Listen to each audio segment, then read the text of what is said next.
किसी को ज्यादा श्रेष्ठ और ज्यादा ओछा मत समझा करो। अब किसी जेल में कैदी व्यक्ति को देख करके सोचो, अरे राम राम राम, इसने क्या कर दिया, अरे राम ऐसा कर सकता। ओछी भावना मत रखो, उसके प्रति निंदा की भावना मत रखो। और कोई बहुत बढ़ता हुआ दिखाई दे तो उसको ये मत सोचो ये सर्वश्रेष्ठ है, इससे ऊंचा कोई नहीं हो सकता ना। संसार में सब दोषी हैं, ना कोई छोटा है ना कोई बड़ा है, सब मध्यस्थ है। अपने कर्म फल से किसी के अपराध ज्यादा हो गए हैं और अपने कर्म फल से किसी के अपराध हो तो रहे हैं पर दिखाई नहीं दे रहे हैं, ऐसा ही है। तो आज वहां भी गए, अब आप सबके बीच में आए हैं। कल से श्रीधाम वृंदावन में सुबह 10 बजे से कथा है और आगामी 7 दिनों तक फिर वृंदावन में कथा करेंगे।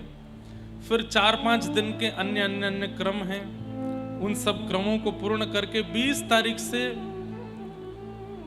20 से 26 जून कटक उड़ीसा में कथा करेंगे और 27, 28, 29, 30 4 दिन जगन्नाथपुरी में कथा करेंगे, जिसमें स्नान पूर्णिमा आएगी और स्नान पूर्णिमा के दिन महाप्रभु जगन्नाथ जी का जलाभिषेक होता है।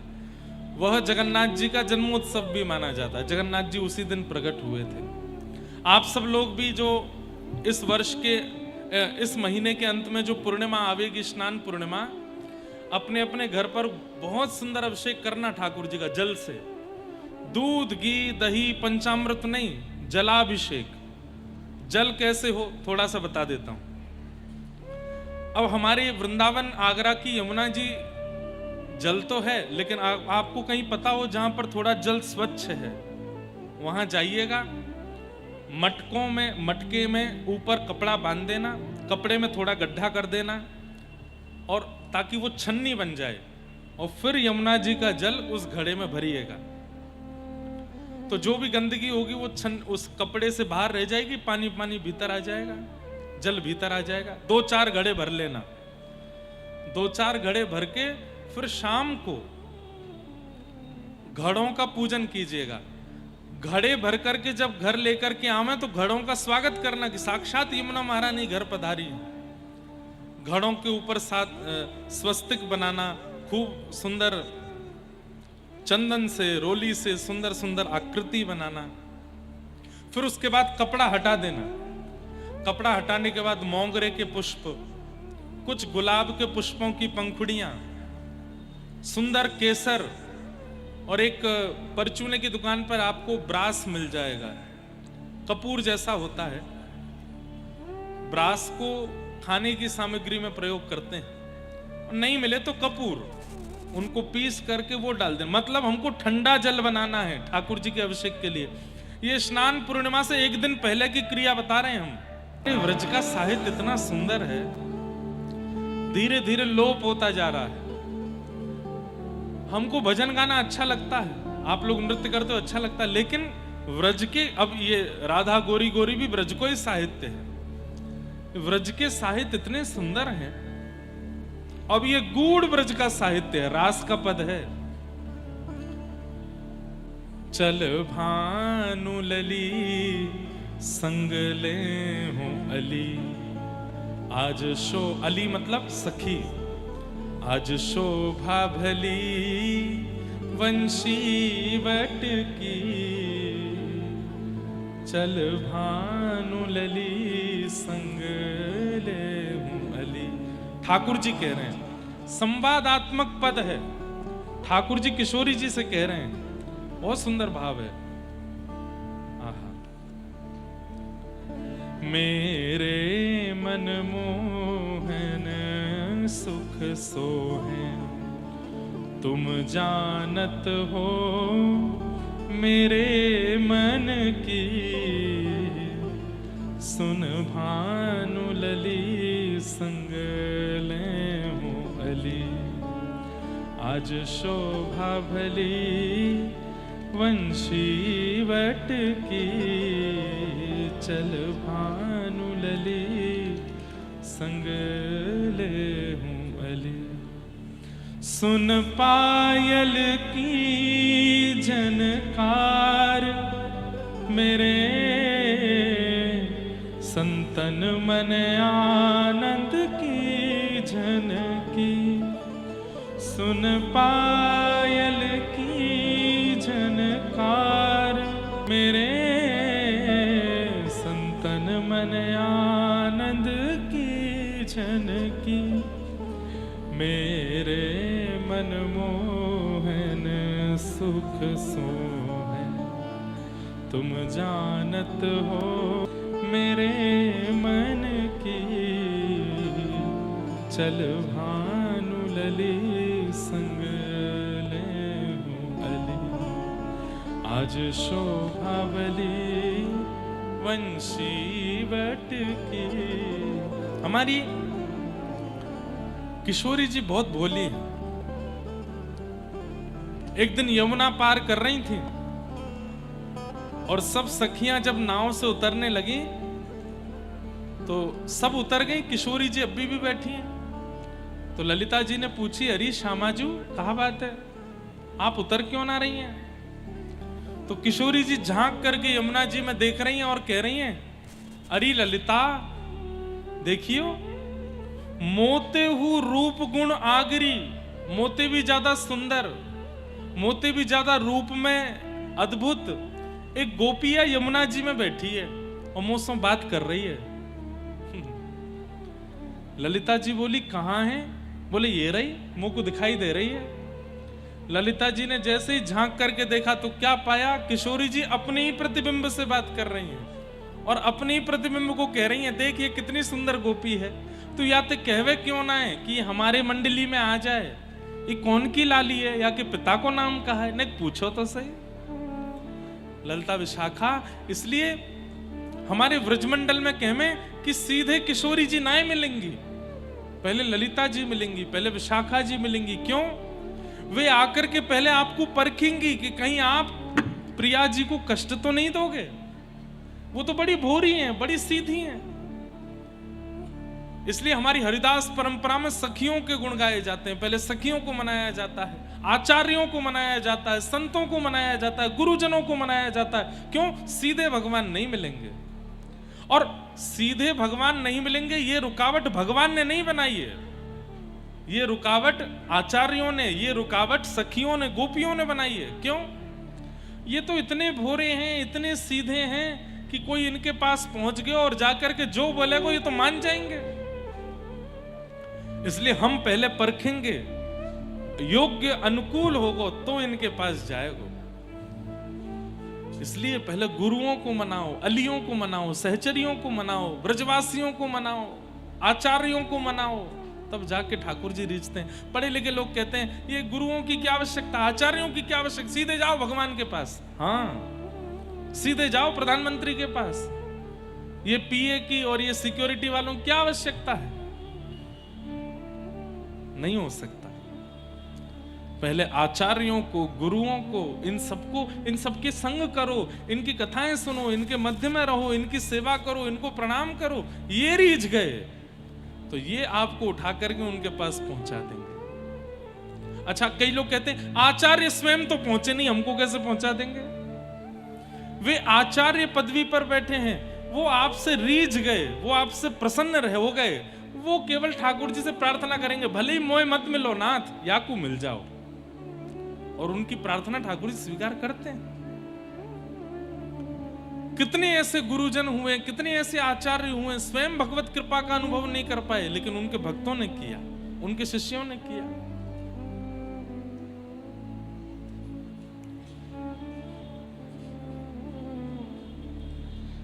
तो ऐसे रास का कल हम लोग अनुभव कर रहे थे। अब यहां तो जितना बन सका मैंने कहा। कल से वृंदावन में कथा है। वृंदावन की कथा अलग ही होती है।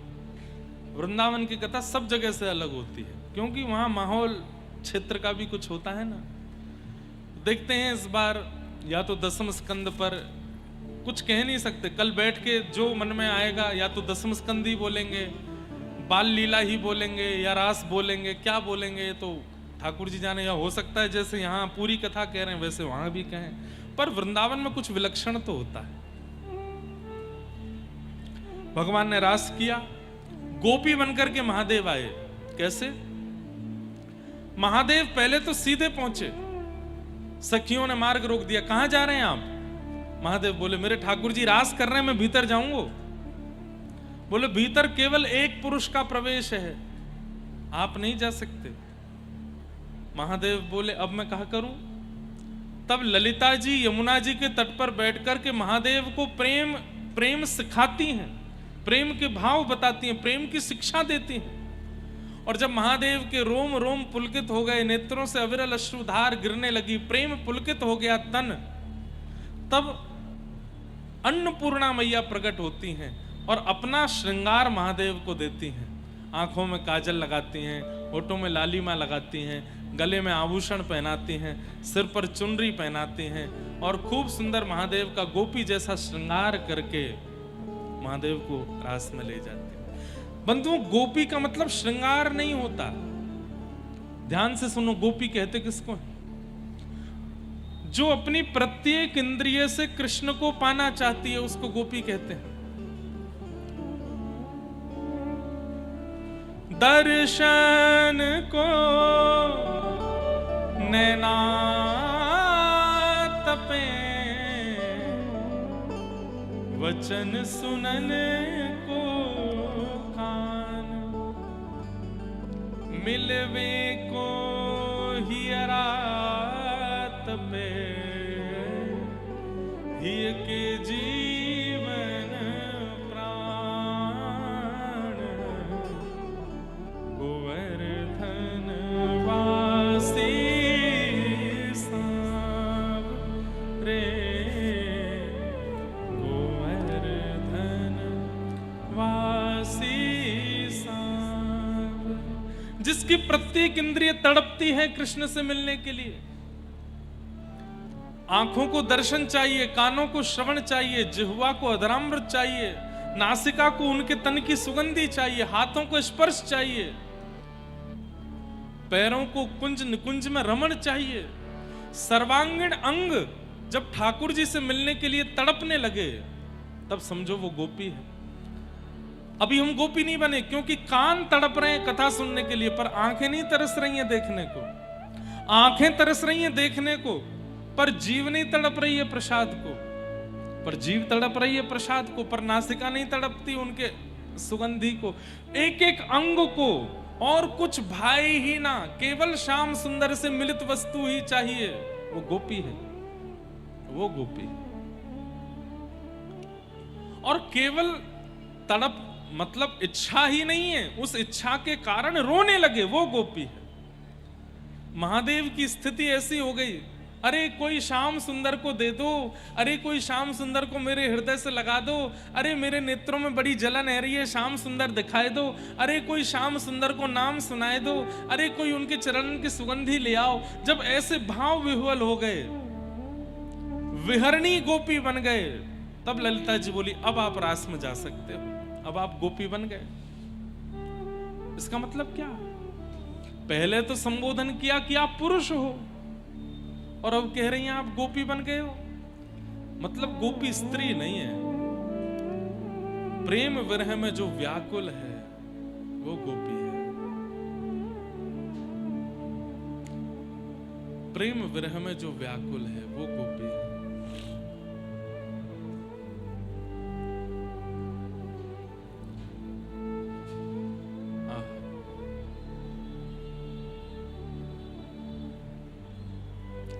अन्नपूर्णा मैया ने आकर के श्रृंगार किया।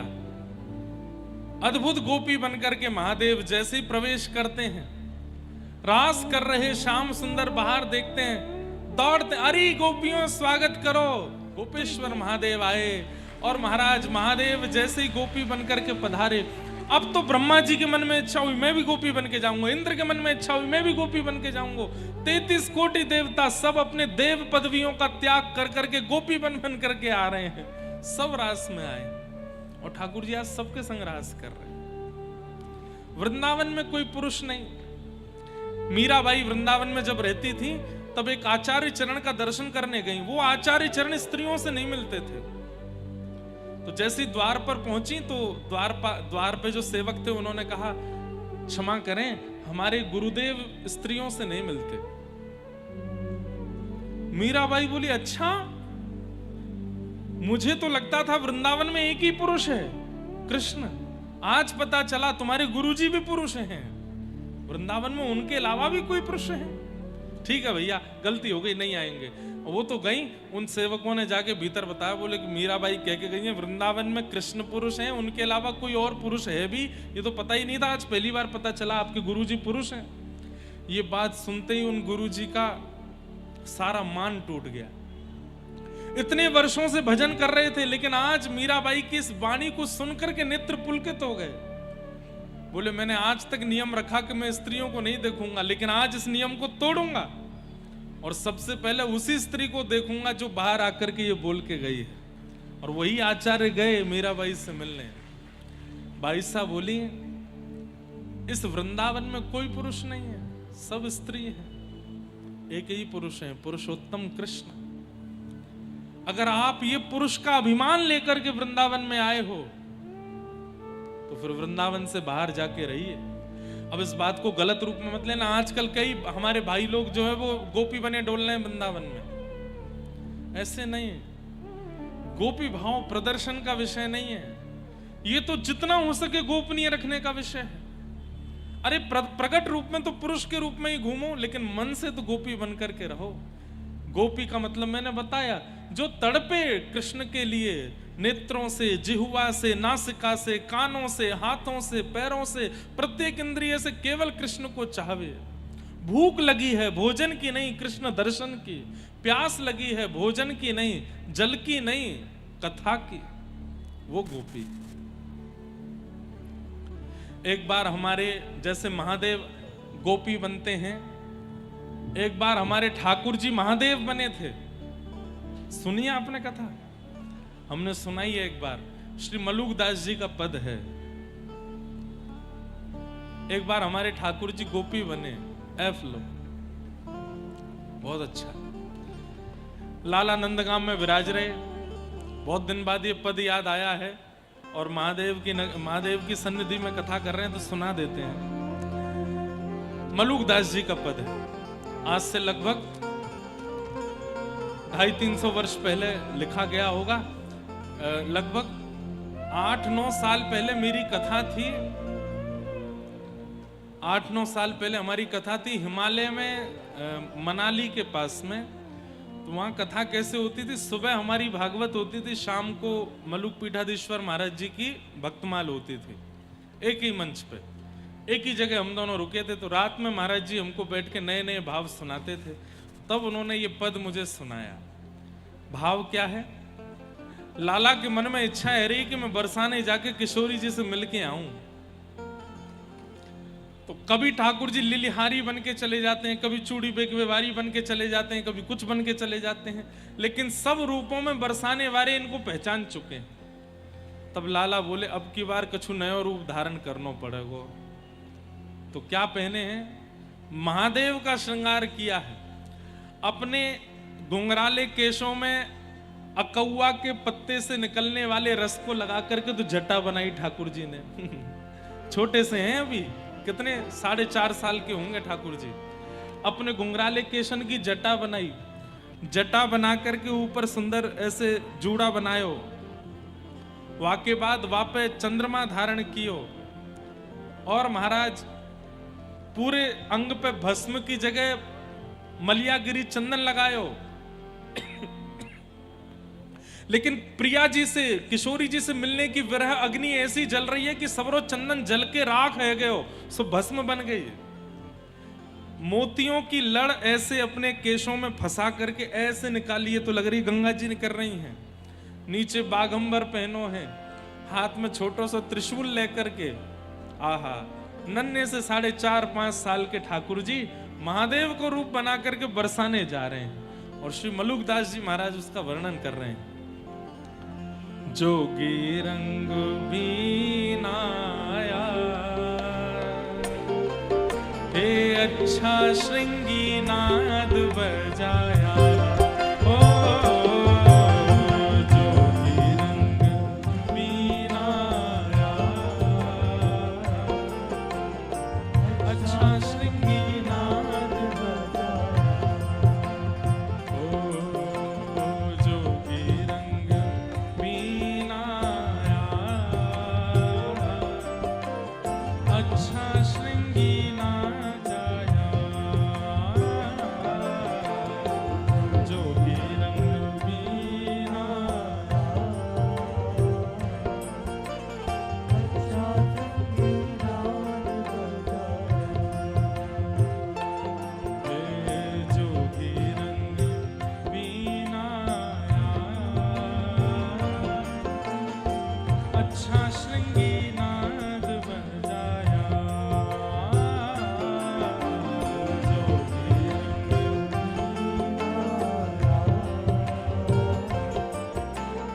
दर्शन करो कैसे लग रहे हैं। हे मोतिन लाल अलग गंगा, मानो जटा जूट में गंगा। ओ मोतिन लाल अलग गंगा,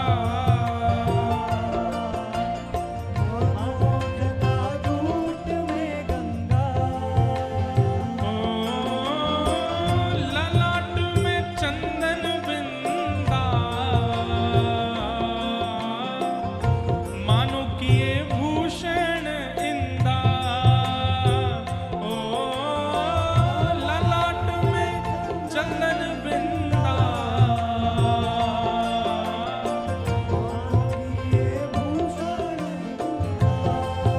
अरे हाँ मानो किए भूषण इंदा।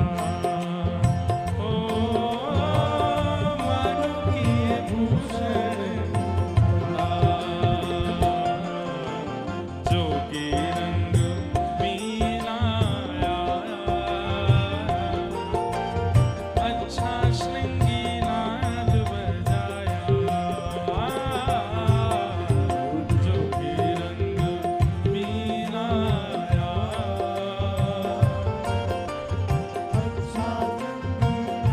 सब लोग दर्शन करते चलना। मोतियों की लड़ लगा रखी है, मानो जैसे गंगा जी निकल रही हो। चंदन ऐसे अर्ध चंद्रमा की तरह अपने माथे पे लगाया है, मानो जैसे चंद्रमा धारण किया गया हो। आहा, महादेव का रूप धारण कर रहे हैं हमारे बाल गोपाल प्रभु। बोल गोपाल गोपाल लाल की।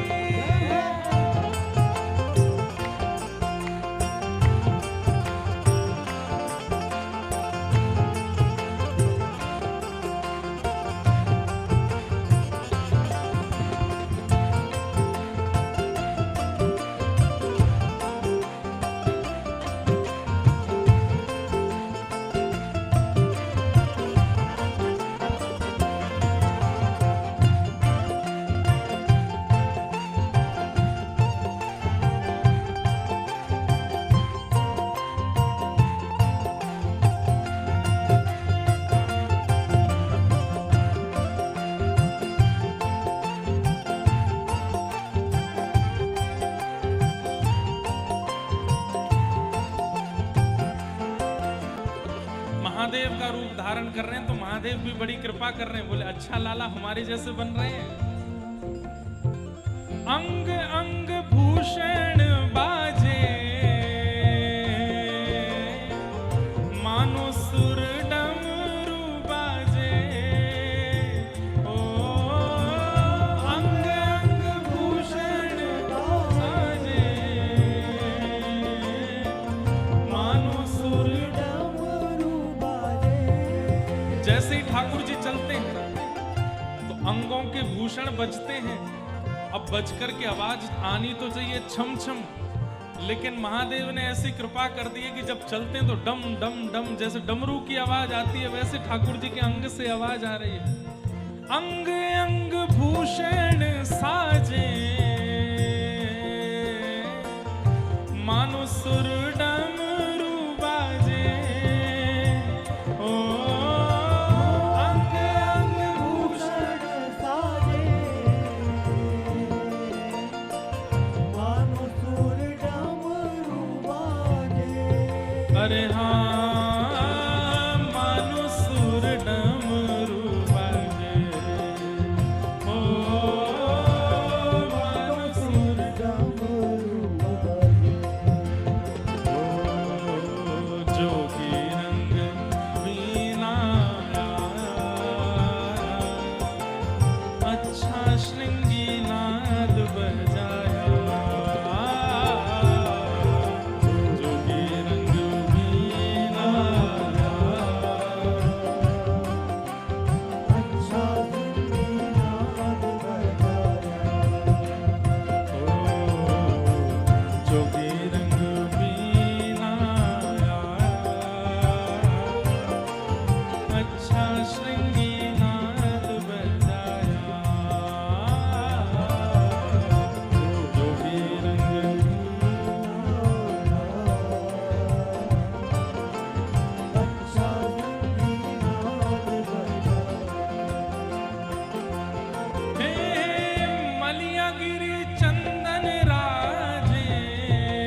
श्रृंगी नाद बजाया, ओ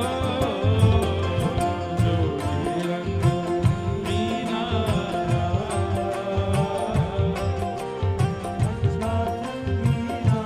अब छोटे से बाल गोपाल महादेव बन गए, भस्म लगाई है चंदन के रूप में, सिर पर ऐसे चंदन जैसा चंदन का चंद्रमा बनाया है, जटाजूट बनाई है और बागंबर पहन करके हाथ में त्रिशूल लेकर के निकल पड़े बरसाने की ओर।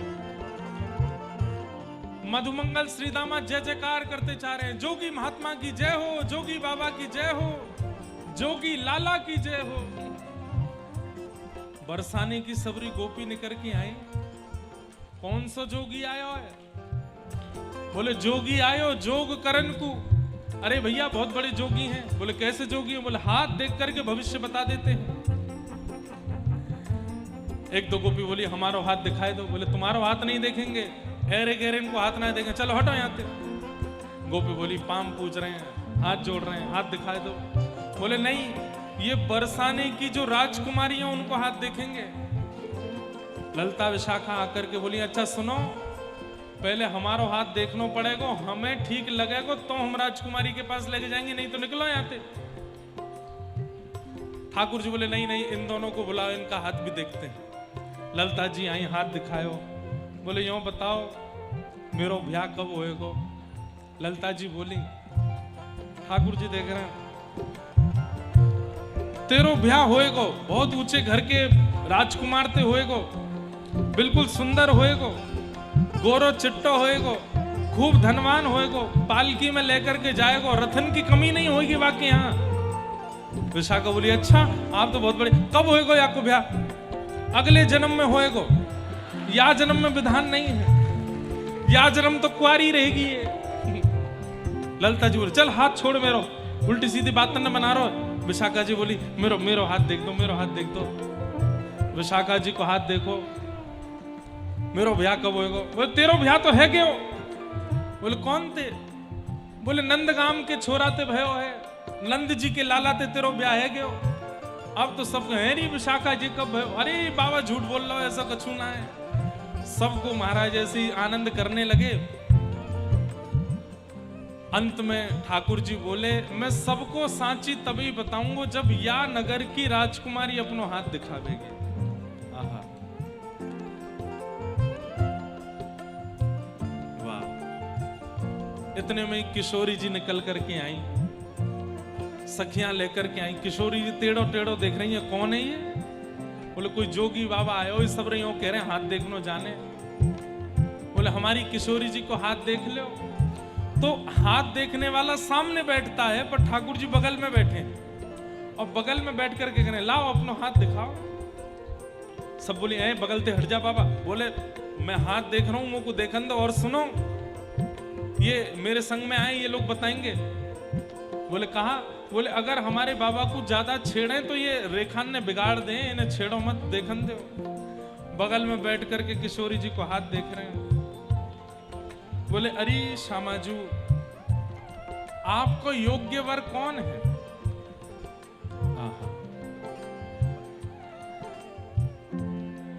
नेक ऊंचो मुंह करो। किशोरी जी ने ऊंचो मुंह कियो। नेक दाएं को घुमाओ। बोले दाएं को घुमा लियो। नेक बाम को घुमाओ, बाम को घुमा लियो। आपकी बगल में कोई जोगी आकर के बैठेगो, वाके जटान में ते गंगा निकल रही होगी, वाके माथे पे चौथ को चंद्रमा विराज रहे होगो, वाके अंग पे भस्म लग रही होगी, कमर पे बागंबर पहन के आए होगो। ऐसो कोई भी व्यक्ति आपके बगल में आए के बैठे, वहां से तत्क्षण ब्याह कर लियो, वही आपके काजे योग्य वर है। सबरी सखी बोली अरे दारी के अपने काजे कहरो दिखे, अरे कैसो जोगी लेके आए हो? सोहे बाम भाग में प्यारी,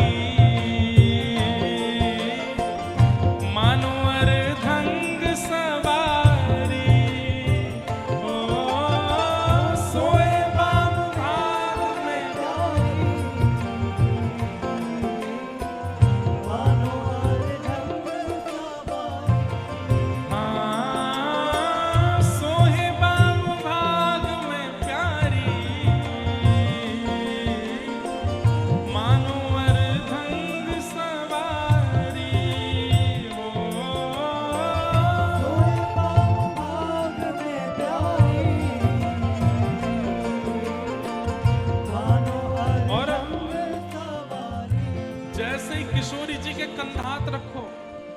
सबरी सखियां लठ लेकर के भागी ठाकुर जी की ओर। तो यहाँ आगे कह रहे हैं कि हाथ में मलियागिरी चंदन की भस्म लेकर के ठाकुर जी ने ऐसे फूंक करके मारी और वही से सबरी गोपी मूर्छित है गए। हे मोहन मंत्र फूक दे मारी, सब ब्रज मोहिनी डारी।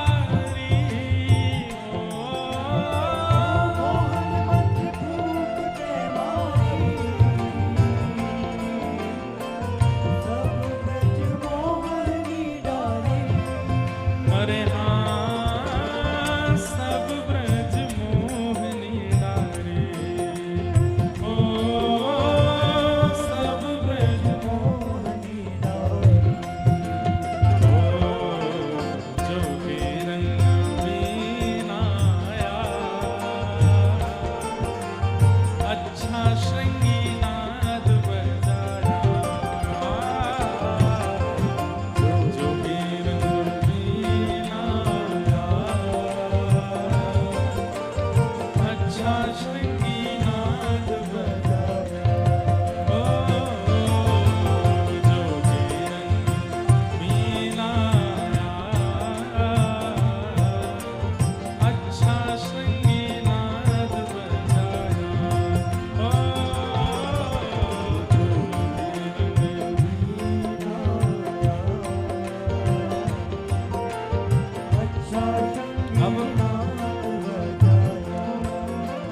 मोहन मंत्र फूंक दे मारी, सारी गोपियां मूर्छित होकर के पड़ी हैं।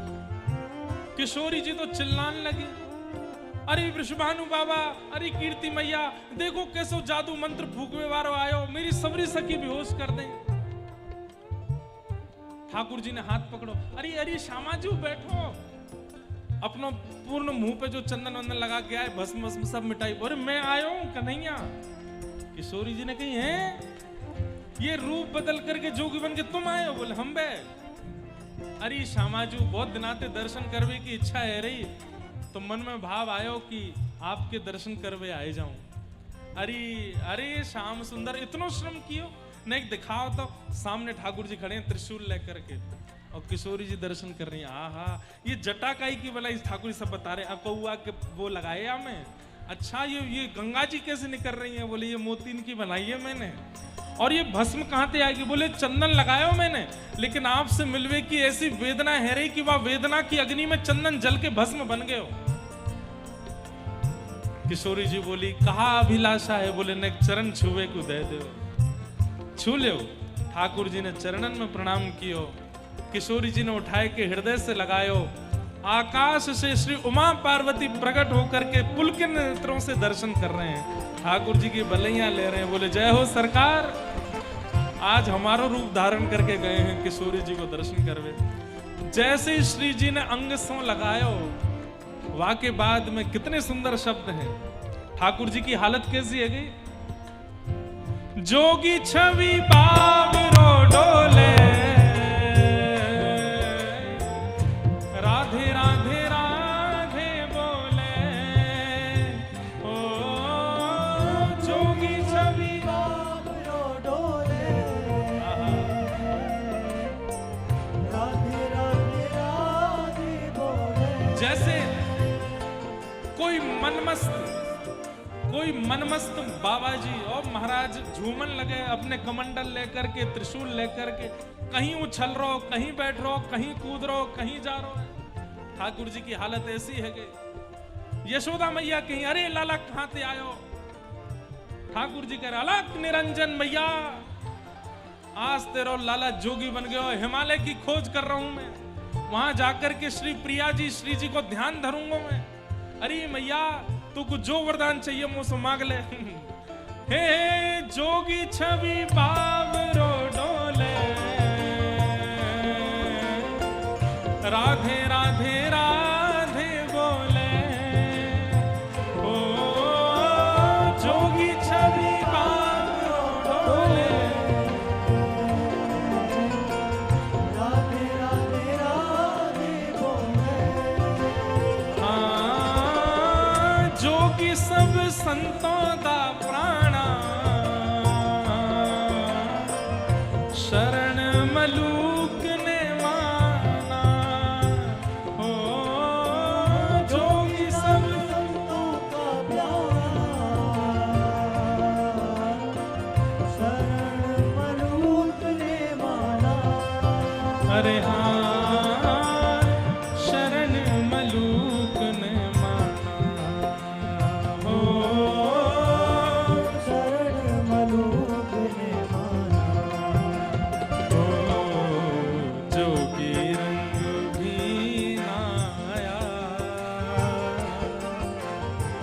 अच्छा श्रृंगी नाद बजाया, अच्छा श्रृंगी नाद बजाया, जोगी रंग बीना आया, श्रृंगी नाद बजाया, ओ जोगी रंग बीना आया, अच्छा श्रृंगी नाद बजाया, जोगी रंग बीना अच्छा श्रृंगी नाद बजाया, ओ अच्छा श्रृंगी नाद बजाया, अच्छा श्रृंगी नाद बजाया, ओ अच्छा श्रृंगी नाद बजाया, अच्छा श्रृंगी नाद बजाया। बोलो बाल गोपाल कृष्ण भगवान की। ऐसे ठाकुर जी जोगी बन करके गए। बोलो जोगी कृष्ण भगवान की। महादेव का रूप धारण करके एक बार बरसाना गए और श्री मलुकदास जी महाराज ने इस लीला का वर्णन किया। मन में भाव आ रहा था, कल से गोपी बार बार बन करके महादेव गोपी बन बन करके आ रहे हैं, तो अब ठाकुर जी को भी महादेव बना करके भेजें बरसाने। इस प्रकार रास भूमिका पूर्ण हुई। तत्पश्चात श्रीमद् भागवत में युगल गीत आता है, जिस युगल गीत में गोपियां भगवान की रूप माधुरी का और कई भावों का वर्णन करती हैं। बाम बाहु कृत बाम कपोलो वलगित भ्रुवधरार्पित वेणुं कोमलांगी भीराश्रित मार्गम गोप्य ईरयति यत्र मुकुंद।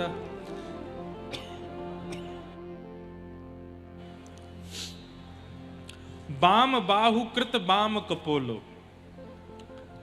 अब यहां तीन बातों का ध्यान रखना। मुरली, वंशी और वेणु, तीन नाम आ जाते हैं वंशी के। मुरली, वंशी और वेणु। यहां ठाकुर जी क्या बजा रहे हैं? वेणु। अब तीनों के भाव क्या हैं? जिसमें अधर सीधा है, या फिर कह दें कि अधर दाहिनी ओर झुका हुआ है ऐसे, और हाथों में लेकर के ठाकुर जी बजा रहे हैं, वह तो है मुरली। जहां पर सीधा अधर है और सीधे हाथ हैं, बिल्कुल अधर के सामने ही अपने हाथ पर धर के बजा रहे हैं, वो है वंशी। लेकिन जहां पर मुखमंडल झुक जाए श्री जी की ओर, बाम ओर में श्री जी हैं, श्री जी की ओर मुखमंडल झुक जाए और दोनों भुजाएं ऊपर हो जाएं और मुरली ऐसे ऊंची जावे, वो है वेणु। तो जब नीचे हाथ धर के बजामें तो मतलब मुरली बजा रहे हैं, बिल्कुल सन्मुख बजामें तो समझो वंशी बजा रहे हैं, और जब ऐसे बजामें तो समझो वेणु बजा रहे हैं। तो यहां ठाकुर जी की वेणुनाद का वर्णन है। वाम बाहु, बाम बाहु यानी कि बाम भुजा की ओर, बाम बाहु कृत बाम कपोलो, कपोलो कहते हैं गाल को, अपने बाम कपोल को बाम कंधे के ऊपर ऐसे झुका रखा है। बाम बाहु कृत बाम कपोलो वलगुत भ्रू अधरार्पित वेणु। ठाकुर जी वेणु बजा रहे हैं। हम आप सबने आज तक ठाकुर जी की ना वंशी सुनी है, ना मुरली, ना वेणु, लेकिन स्थिति क्या है? वंशी ठाकुर जी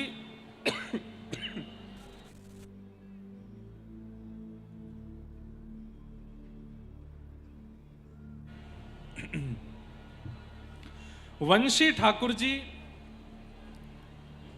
उनको सुनाते हैं जो ठाकुर जी के ऑलरेडी हैं, जो ठाकुर जी के हो चुके हैं, उनको जो कानों में सुनाई दे वो वंशी। जो ठाकुर जी के नहीं है पर ठाकुर जी उनका हरण करना चाहते हैं तो उनको मुरली सुनाते हैं।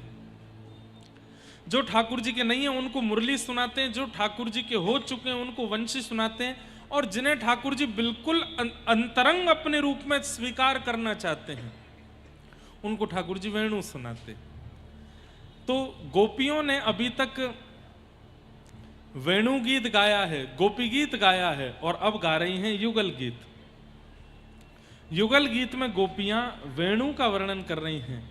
वो वेणु कैसी है? वाम बाहु कृत वाम कपोलो बलगित भ्रूरधरार्पित वेणु कोमलांगिलिभिराश्रित मार्गम गोप्य ईरयति यत्र मुकुंद। गोपियां ठाकुर जी को देख रही हैं और ठाकुर जी ऐसे मदमस्त होकर के वेणु बजा रही हैं। तभी गोपियां दौड़ करके नंद भवन जाती हैं और नंद भवन जाकर के यशोदा मैया से कहती है, मैया ये लाला को वंशी बजानो कौन ने सिखायो? बोले क्यों? बोले लाला ते तो हम कछु कहना पामे या कि वंशी को हम कछु करना पामे, पर जाने भी या को वंशी सिखाइए वाह को मोह बांध करके जमुना जी में फेंक के आवेंगी हम। तो यशोदा मैया बोली, काय को?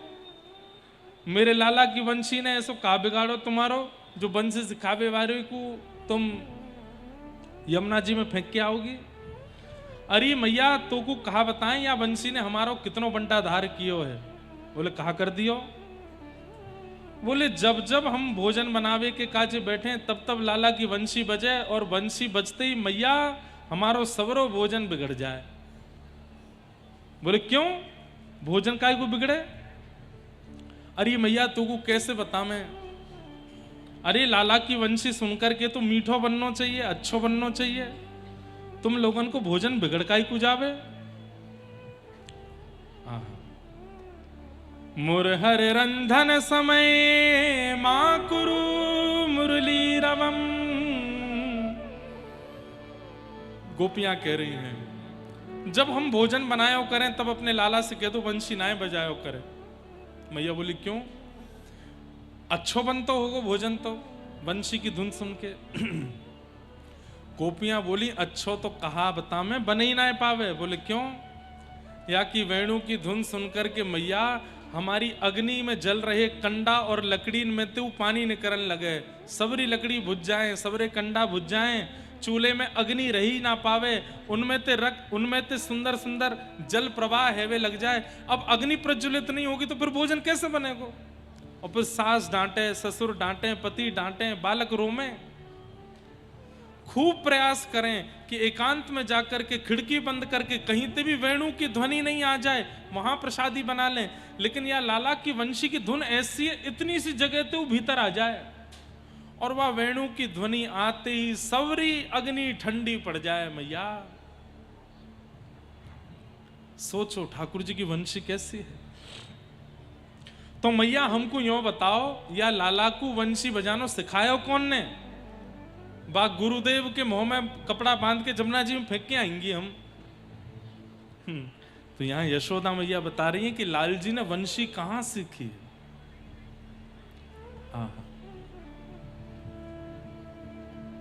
सवन सस्तुपधार्य सुरेशा सक्र सर्व परमेष्ठि पुरोगा कवय आनत कंधर चेता कश्मलम ययुर निश्चित तत्वा। विविध गोप चरणेषु विदग्धो वेणुवाद्य ऊर्ध्वानिज शिक्षा तब सुतः सती यदाधर बिंबे दत्त वेणुरधयत स्वर जाति। यशोदा मैया कह रही हैं विविध गोप चरणेषु विदग्धे वेणुवाद्य ऊर्ध्वा निज शिक्षा। मेरे लाला ने वंशी बजानो कोई तो ना सीखो, ये अपने आप सीखो है। अरे भागवत जी की माने तो वेणु की रचना, वेणु का निर्माण भी श्री कृष्ण से ही हुआ है। ऐसी कथा बताते हैं कि एक बार गैयाओं ने जाकर के ठाकुर जी से शिकायत करी। ठाकुर जी बोले कहा भयो? कौन ते डर लगे तुम्हें?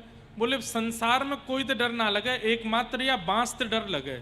जो भी या बांस को लेकर के हमारे सामने आ जाए तो हमें डर लगे आवे। हम ना तो चारों खा पामे, ना मनचाही जगह जा पामे, ना कहीं जल पी पामे, ने कोई या बांस को दिखाई दे सो हमको डर के मारे भागनो पड़े। गैया बोली हमको या संसार में केवल या बांस ते डर लगे। ठाकुर जी बोले यार जा बांस ते तुम्हें डर लगे, वही बांस ते अगर तुमको प्रेम करा दूं तो? बोले कराए दो। सो ठाकुर जी ने अपने एक हाथ से जैसे ही बांस पकड़ा तो 3 छिद्र प्रकट हुए, दूसरे हाथ से पकड़ा तो 3 छिद्र और प्रकट हुए, जैसे ही अधर पर रखा 1 छिद्र और प्रकट हुआ, प्राण पिरोए और जैसे ही कोमल उंगलियों से आच्छादित किया सो वंशी बजने लगी। जो गोपियां वंशी सुन के भागती थी, बांस का नाम देखते ही भागती थी, आज वंशी सुनकर के उसके समीप आने लगी। ठाकुर जी ने वंशी का निर्माण भी गोपियों को प्रेम देने के लिए करवाया कि इन गोपियों को भय लगता है बांस से, इसी बांस से इनको प्रेम करवाऊं या बांस को इनकी सेवा में लगाऊंगा मैं, इसलिए ठाकुर जी ने वंशी का निर्माण। तो यशोदा मैया कह रही है कोई तो सीखो ना है, वो खुद जाने बजानो, और वही ने वंशी बनाई है, वाद से पहले वंशी नाम को साज हो ही ना हो, लाला ने निर्माण किया। निज शिक्षा। ठाकुर जी जब वंशी बजाते हैं तो क्या होता है, तो आगे वर्णन कर रहे हैं। सवन सस्तुपधार्य सुरेशा सक्र सर्व परमेष्ठ पुरोगा कवय आनत कंधर चित्ता कश्मलम ययुर निश्चित तत्वात्। ठाकुर जी जब वेणुनाद करते हैं, वंशी नाद करते हैं, तो आकाश मार्ग में देवी देवता प्रकट हो जाते हैं और संगीत के अधिष्ठात्री देवी सरस्वती प्रकट होकर के कान लगा करके सुनती हैं और ठाकुर जी की वेणु से सीखती हैं कि आगे कौन सा राग निर्माण करना है, इस राग में स्वर कैसे। ठाकुर जी उनको सिखाते हैं। आदि कवि ब्रह्मा हाथ में कलम पत्र लेकर के लिखने लगते हैं, कौन सा स्वर बजाया, कौन सी धुन बजाई ठाकुर जी ने। इंद्र आदि देवता नेत्र सजल हो जाते हैं, मृदंग आदि बजाने लग जाते हैं ठाकुर जी की वेणु सुन करके। ऐसे ठाकुर जी की मधुर वेणु बजती है। इस प्रकार भगवान की वेणु का वर्णन कर रहे हैं। अब यहां पर वर्णन एक कथा का और आता है। एक दिन सबरे ग्वाल बालों ने जाकर के श्री जी की सब सखीन को चुनौती दे दी। बोले कहा या व्रजमंडल में हमारे लाला से बड़ो संगीतकार कोई नहीं है। ललता विशाखा बोली ज्यादा बात मत बनाओ, हमारी श्री जी जादना आ गई ना, सबरी बंसी धरी रह जाएगी। अरे हमारो लाला जब वंशी बजावे ना, तू वाकू मत देखे कर, तू आकाश में सिर उठाए के देखे कर, तो को ब्रह्मा सरस्वती आदि सब देवी देवताओं के दर्शन हो जाएंगे आकाश में। विशाखा बोली अभी तेने हमारी किशोरी जी को भी संगीत ना सुनो है, जादना सुन लेगो ना लाला की वंशी भूल जाए वो। तो ललता विशाखा और यहाँ मधुमंगल श्रीदामान में आपस में भिड़ंत है गई। बोले एक दिना फिर एक कार्यक्रम रखो, लाला वंशी बजाएगो, तुम्हारी श्री जी जो साज बजानो चाहे बजावे। ठाकुर जी अपनी वंशी लेके आए, किशोरी जी वीणा लेकर के आई है। मलुकपीठ वाले महाराज जी एक बार बता रहे थे कि रामावतार में जानकी जी वंशी बजाती हैं और राम जी वीणा बजाते हैं। तब आपस में एक दोनों की डील हुई, तो राम जी ने सीता जी को वीणा बजाना सिखाया और श्री सिया जी ने राघव जी को वंशी बजाना सिखाया। उसी का परिणाम द्वापर में हुआ कि ठाकुर जी वंशी वादन करते हैं और श्री जी वीणा वादन करते हैं। आज सब ग्वाल बालों ने एक योजना बैठाई। ठाकुर जी अपनी वंशी लेकर के बैठे हैं और सामने श्री जी अपनी वीणा लेकर के बैठी हैं। लाला तो एक बार बजाए दे, वंशी बजाए दे, इन सब सखीन को दिखा दे, आकाश में देखियो सबरे देवता प्रकट हो जाएंगे अभी। ठाकुर जी ने जैसे ही वेणु बजाना प्रारंभ किया और बजाते बजाते जैसे ही बाम और झुके हैं और वेणु का नाद उच्च स्वर में होने लगा, अपने आप ठंडी हवा बहने लगी, यमुना जी का जल स्तब्ध हो गया, जितने भी शोरगुल थे, चाहे वो वायु से आने वाला हो, चाहे वो बादलों से आने वाला हो, सब शांत हो गया। आकाश में धीरे धीरे देवता प्रकट होने लगे। महादेव प्रकट हो गए, इंद्र प्रकट हो गए, ब्रह्मा जी प्रकट हो गए, सरस्वती प्रकट हो गई। एक साथ सूर्य चंद्र दोनों प्रकट हो गए। सारी ऋतुएं, यहां पर शिशिर ऋतु है, यहां पर शरद ऋतु है, यहां पर ग्रीष्म ऋतु है, सारी ऋतुएं एक साथ प्रकट हो गई। आधे व्रजमंडल में अंधेरा, आधे व्रजमंडल में प्रकाश। अद्भुत ठाकुर जी के वेणुवाद से ऐसी प्रकृति हो गई महाराज कि देखते बनता था। मधुमंगल सीधाम बोले, कहो सुनी हमारे लाला की वंशी, हमारे लाला ते बड़ो विद्वान कोई ना है पूरे जगत में। ठाकुर जी ने वंशी बजाना विश्राम किया, सब सामान्य हो गया। अब आई बारी किशोरी जी की। किशोरी जी ने वीणा जैसे ही रखी है, अभी बजाई नहीं है, वीणा जैसे ही धारण करी तो सामने बैठे ठाकुर जी अपने सिंहासन से पहले तो लुढ़क गए। मधुमंगल, ए लाला कहा करे अपनी नाक, ना ना ना, वो वीणा धारण करके जिस अदा में बैठी है उसको देख करके ठाकुर जी मूर्छित होने लग गए। मधुमंगल बोलो, लाला अभी तो वीणा धारण करिए, बजावेगी तो क्या होएगा, तुम वो पकड़ के रख बस, मैं गिर नहीं जाऊं। ऐसी सुंदर शोभा लग रही है श्री जी की, मैं कहा बताऊं। लाला तू हमारी नाक बचा ले, तेरी इतनी अभी अपने नाक ऊपर उठाई ली है। बोले अब या मैं कहा करूं, ये बजावेंगी वाके बाद कहा होगा, मुंह का पतो। किशोरी जी ने जैसे ही अपनी कोमल उंगलियों को तारों पर आच्छादित करके एक झंकार मारी, ब्रह्मांड का भेदन हो गया। सारे देवता नीचे गिर पड़े जितने आकाश में खड़े थे सब नीचे आ गए। ब्रह्मा आदि देवता सब हाथ जोड़ करके खड़े हो गए। सरस्वती चरणों में आकर के पड़ी है। मधुमंगल टेक लगा करके बैठो, लाला गिर मत जाइयो। लेकिन थोड़ी देर में देखे लाला तो अनुभव ही ना रो, देखिए तो ठाकुर जी भी नहीं है। ठाकुर जी कहां, बहुत चरणन में बैठे हैं, अपनी वंशी जी चरणन में पधराए कर। केवल एक झंकार मारी है किशोरी जी ने। वीणा ले के गावे किशोरी राधे, वीणा ले के गावे किशोरी राधे, वीणा ले गावे किशोरी राधे, वीणा ले। अरे सारे भाव नाचने के नहीं होते, बैठो ताली बजाओ। आगरा वाले इनको तो भैया अलग ही नाच चढ़ो, कछु गा दो नाचेंगे। वीणा ले के गावे किशोरी राधे, वीणा ले के गावे किशोरी राधे, वीणा ले के गावे किशोरी राधे, वीणा ले के गावे किशोरी राधे। ताल बंधान मधुर मनोहर, ताल बंधान ताल बंधान मधुर मनोहर,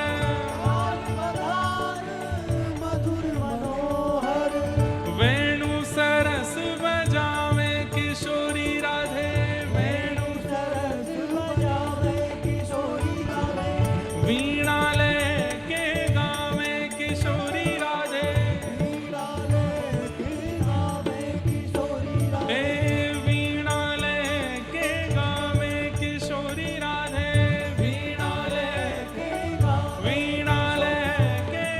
वीणा लेके गावे। किशोरी जी वीणा बजा रही हैं, ठाकुर जी वंशी बजा रहे हैं, ललता जी मृदंग बजा रही हैं और सरस माधुरी जी नृत्य कर रहे हैं। अद्भुत भाव। तो वो तो या व्रजमंडल ने, जगत ने ठाकुर जी की वंशी सुनी है, किशोरी जी की वीणा सुनी नहीं है अभी। नहीं तो ठाकुर जी की वंशी से तो इतना ही हाल भयो, ठाकुर जी की वीणा किशोरी जी की वीणा से कहा हो तो। अरे जाते ब्रह्मांड को भेदन है कि सबरे देवता पृथ्वी पर आ गए, सोचो कैसी वीणा होगी। ऐसी हमारी किशोरी जी की वीणा, ऐसी मधुर मधुर लीलाएं कुछ व्रज लीलाओं में सुनाई जाती हैं। सबको प्रणाम। आगे बंधुओं, अब कंस ने, अब हम कथा थोड़ी जल्दी जल्दी भगाएंगे, बहुत पीछे रह गई है। कंस ने धनुर्यज्ञ का कार्यक्रम किया। जो महादेव ने धनुष दिया था उसका एक यज्ञ किया, और उस मेले में कई लोगों को उपहार देने के लिए बुलाया, जिसमें पुरस्कार देने के लिए कृष्ण और बलराम को वृंदावन से बुलवाया गया।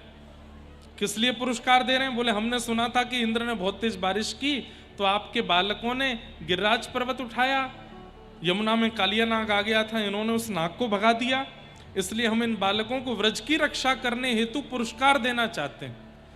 इस निमंत्रण पत्र के साथ ठाकुर जी को बुलवाया जा रहा था मथुरा। निमंत्रण पत्र लेकर के आए कौन? अक्रूर जी महाराज। अक्रूर जी महाराज वृंदावन आए। वृंदावन आकर के नंद बाबा से कही, कंस ने आपके दोनों बालकों को पुरस्कृत करने के लिए बुलाया है, कारण इस पत्र में लिखा है।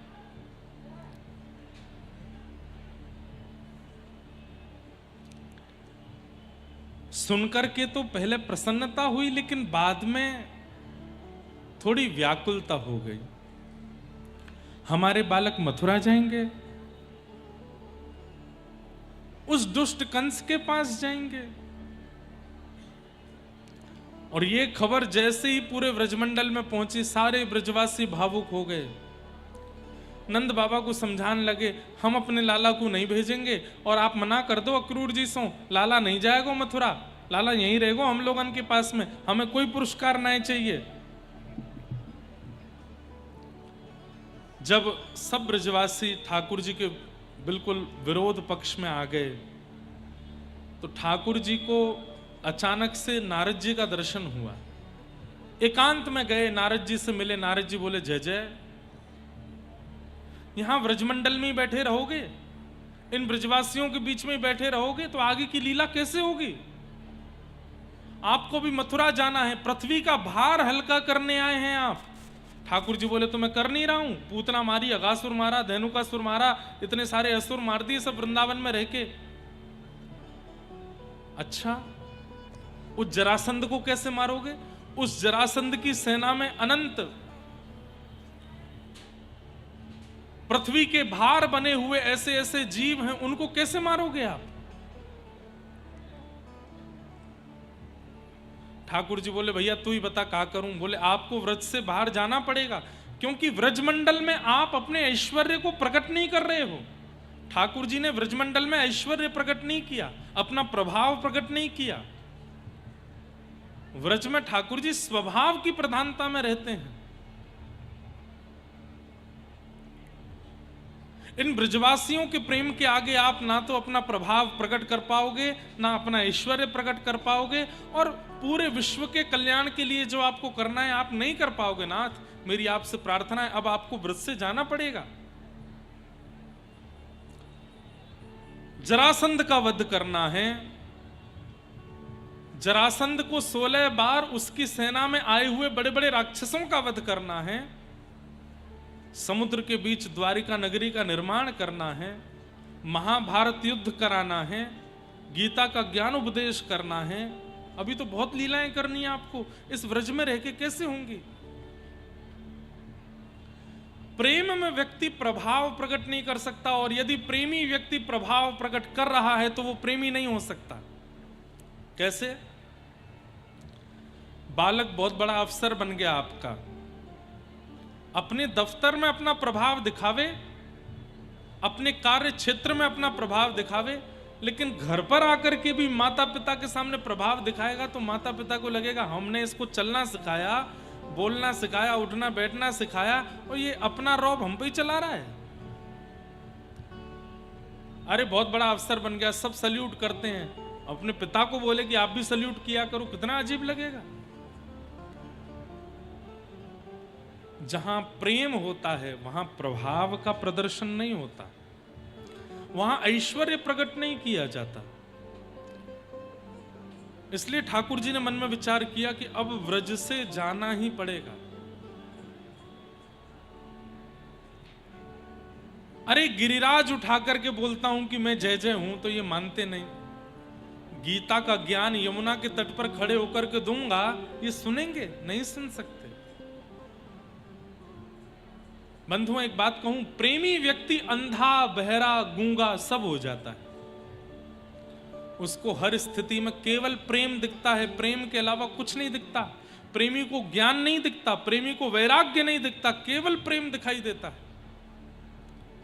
ठाकुर जी ने मन में विचार किया, इस संसार में प्रेमी लोगों की संख्या 2% होगी बस, बाकी के 58% लोगों के लिए मुझे ज्ञान देना पड़ेगा, मुझे वैराग्य की, ज्ञान की बातें करनी पड़ेंगी, और उसके लिए व्रज से आगे जाना पड़ेगा। आज विश्व भर के अनेक लोग गीता का अनुभव करते हैं, लेकिन गीता बोलने वाले श्री कृष्ण की व्रज लीला को बिल्कुल नहीं जानते, रास लीला को बिल्कुल नहीं जानते।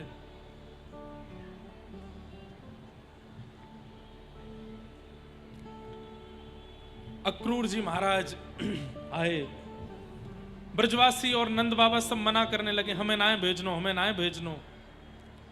तब ठाकुर जी हृदय पर पत्थर रख करके सब ब्रजवासियों से बोले, क्यों क्यों ना भेजनो? आपके बालकन को यदि पुरस्कार मिलने वालों हो तो आप लोग मना नहीं करते, लेकिन मोए पुरस्कार मिलेगा तो सबन को दिक्कत है रही है। अरे सब अपने बालकन को पुरस्कार दिलवा में, यदि मोह को मिल रहा है तो फिर इतनी परेशानी काहे को? मैं भी जाऊंगा मथुरा, पुरस्कार लेके आऊंगा। हाँ, कन्हैया तो केवल गैया हाँकवे के काजे है, कन्हैया तो केवल सांप भगावे के काजे है, कन्हैया तो केवल पर्वत उठावे के काजे है, और वाके बाद भी कन्हैया केवल चोर है। वह कन्हैया को कभी सम्मान मिलना हो तो सबरे ब्रजवासी एक लंकू खड़े है कि मना कर रहे हैं। ठाकुर जी ने यह बात मन से नहीं बोली, ऐसी जानबूझ के बोली कि इन ब्रजवासियों को थोड़ी बुरी लगेगी तो ये मुझे जाने देंगे। ब्रजवासी बोले, नहीं नहीं लाला, हमारे मन में ऐसी भावना ना है, हम यामारे मना ना कर रहे, हम तो यामारे कह रहे हैं कि वो दुष्ट राक्षस कंस है, वाके पास अपने लाला को काय को भेजें। अरे सब समझ ली मैंने आपकी बात, कोई शुभ चिंतक ना हो तुम सब मेरे, बस हमेशा गोबर थापे वारो, गैया चरावे वारो, यही बना के रखना चाहो मोकू। अभी मधुमंगल को पुरस्कार देना हो तो सब भेज देते, श्रीदामा को पुरस्कार मिलना हो तो तन सुखा मन सुखा धन सुखा सब भेज देते, लेकिन कृष्ण को नाम है, कृष्ण नहीं जाएगा। अरे या ब्रजमंडल की 4 दीवारी में ही बूढ़ो कल्लियों मोए, कहीं मत जानती हूं। कई बार ऐसी बातें इसलिए बोली जाती है कि सामने वाले को लगे कि हम उससे प्रेम नहीं करते, और सामने वाला हमको आजादी दे दे, छूट दे दे कि ठीक है जाओ, जैसे तुम्हारा मन हो वैसे करो। और वही ब्रजवासियों ने, अरे नहीं नहीं लाला, तू इतना गलत विचार मत करे, तो को पुरस्कार की इतनी इच्छा है लाला तो तू चलो जा, हम तो बस कंस के मारे ये कह रहे, तू इनसे इतनी गलत नहीं नहीं नंद बाबा, लाला जाएगो, हम यामारे थोड़ी कह रहे लाला, तू बुरा मत माने, लेकिन लाला तू कब आएगो? तेरे वियोग में या ब्रज की स्थिति बड़ी विचित्र रह जाएगी लाला।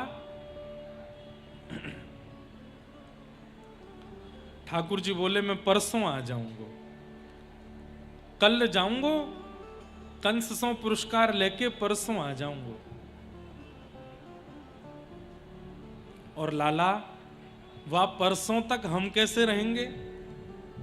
अक्रूर जी ऐसा कछु ना ऐसा कि हम सब ब्रजवासी चलें। अक्रूर जी बोले, आप लाखों की तादाद में ब्रजवासी हो, इतने ब्रजवासी पुरस्कार लेने जाओगे, जगह कहां से बनेगी? कंस और आप लोग कंस महाराज को जानते हैं, उनका दिमाग यदि ज्यादा गर्म हो गया तो सब पे प्रहार कर देते हैं। ऐसी कोई योजना बना दो ना, हम सब चलें, लाला को पुरस्कार दिला के वापस ले आएंगे। नहीं, सब तो नहीं जा सकते। ठाकुर जी बोले, नहीं कोई नहीं जाएगा, अब मैं बड़ो है गऊ, मैं अकेलो जाऊंगा, और ज्यादा से ज्यादा दाऊ दादा मेरे संग जाएंगे, और कोई नहीं जाएगा। अरे अब बड़ो है गऊ ने बाहर निकलनो सीखन दो, मैं जाऊं पुरस्कार लेके आऊंगा, और जब लेके आऊं तो खूब स्वागत करियो मेरो। कैसे भी ब्रजवासी चाहते नहीं है कि कन्हैया जावे। रात भर सब ब्रजवासी वहीं नंद भवन के द्वार पर बैठे हैं। यशोदा मैया शांत बैठी हैं, कुछ कह नहीं रही हैं, लाला के वस्त्र सजा रही हैं, सुबह पहन के जाने हैं, आभूषण निकाल रही हैं। लाला ये वारो पहन के जाएगो कि ये वारो पहन, मैया जो तेरो मन हो दे दे। लेकिन सबसे ज्यादा भारी हृदय है ठाकुर जी का। क्यों? ये अंतिम रात है वृंदावन की। बंधुओं, अब ये बात कहने में हमको अनुचित लगती है। हमारे ठाकुर जी कभी वृंदावन से बाहर जाते ही नहीं है, लेकिन फिर भी लीला प्रसंग के अनुसार गए तो हैं। यशोदा मैया रोज लाला को अपने पास सुलाती हैं। आज यशोदा मैया के हृदय से लग करके, यशोदा मैया के वक्ष पर अपना मुख रख के ठाकुर जी इतने कस के मैया को पकड़ के सो रहे हैं। क्यों? अब वर्षों तक मैया का स्पर्श नहीं मिलेगा। और गहरी सांस लेते हैं ठाकुर जी। क्यों? ताकि यशोदा मैया की अंग की सुगंधी मेरे अंदर चली जाए, और जब जब मुझको याद आए तो मैं या सुगंधी के भाव से जी लूं।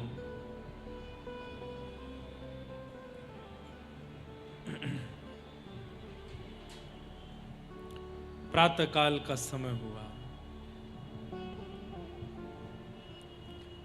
ठाकुर जी ने अपना श्रृंगार किया। श्रृंगार करके जैसे ही नंद भवन से बाहर निकले, लाखों ब्रजवासी खड़े हैं, नेत्रों में बस आंसू भरे हैं। कोई अपनी पलक झपका नहीं रहा है, सब ठाकुर जी को टकटकी लगा करके देख रहे हैं, और बस ये सोच रहे हैं कि हमारी रूप दशा देख करके कन्हैया के मन में दया आ जाएगी तो ये रुक जाएंगे, नहीं जाएंगे आगे। लेकिन ठाकुर जी नीची नजर करके किसी को बिना देखे आगे बढ़ते जा रहे हैं।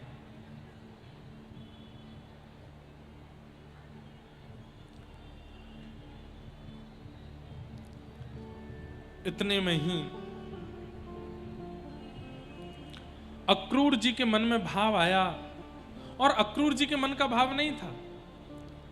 देवकी मैया ने कह करके भेजा है, अक्रूर जी आप लाला को लेने जा रहे हो? बोले हाँ। यशोदा को सच बता के आना कि कृष्ण किसका बेटा है।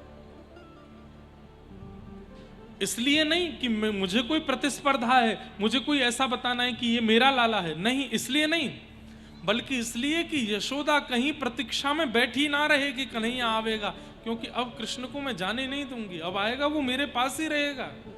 इसलिए यशोदा को बता के आना वो किसका पुत्र है।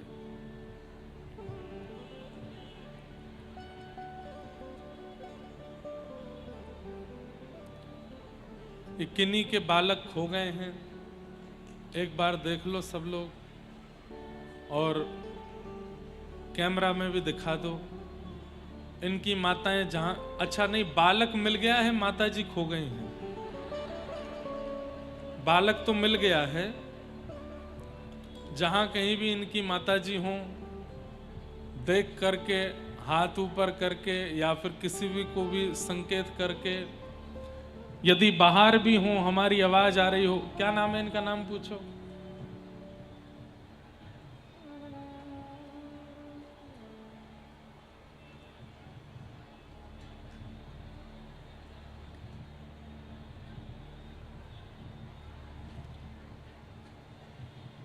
नहीं बता रहे नाम, वृंदावन ले जाएंगे अपने संग, और क्या है। या तो माता जी मिल जाओ, कहीं बाहर भी हों। अगर कोई बाहर रोड पर भी माता जी अपने बालक को ढूंढ रही हैं तो एक बालक मंच पर है, आप यहाँ मंच के पास आकर के ले जा सकती हैं। जिनके भी ये बालक हों वो कैसे भी हल्ला करके बता दो आगे तक।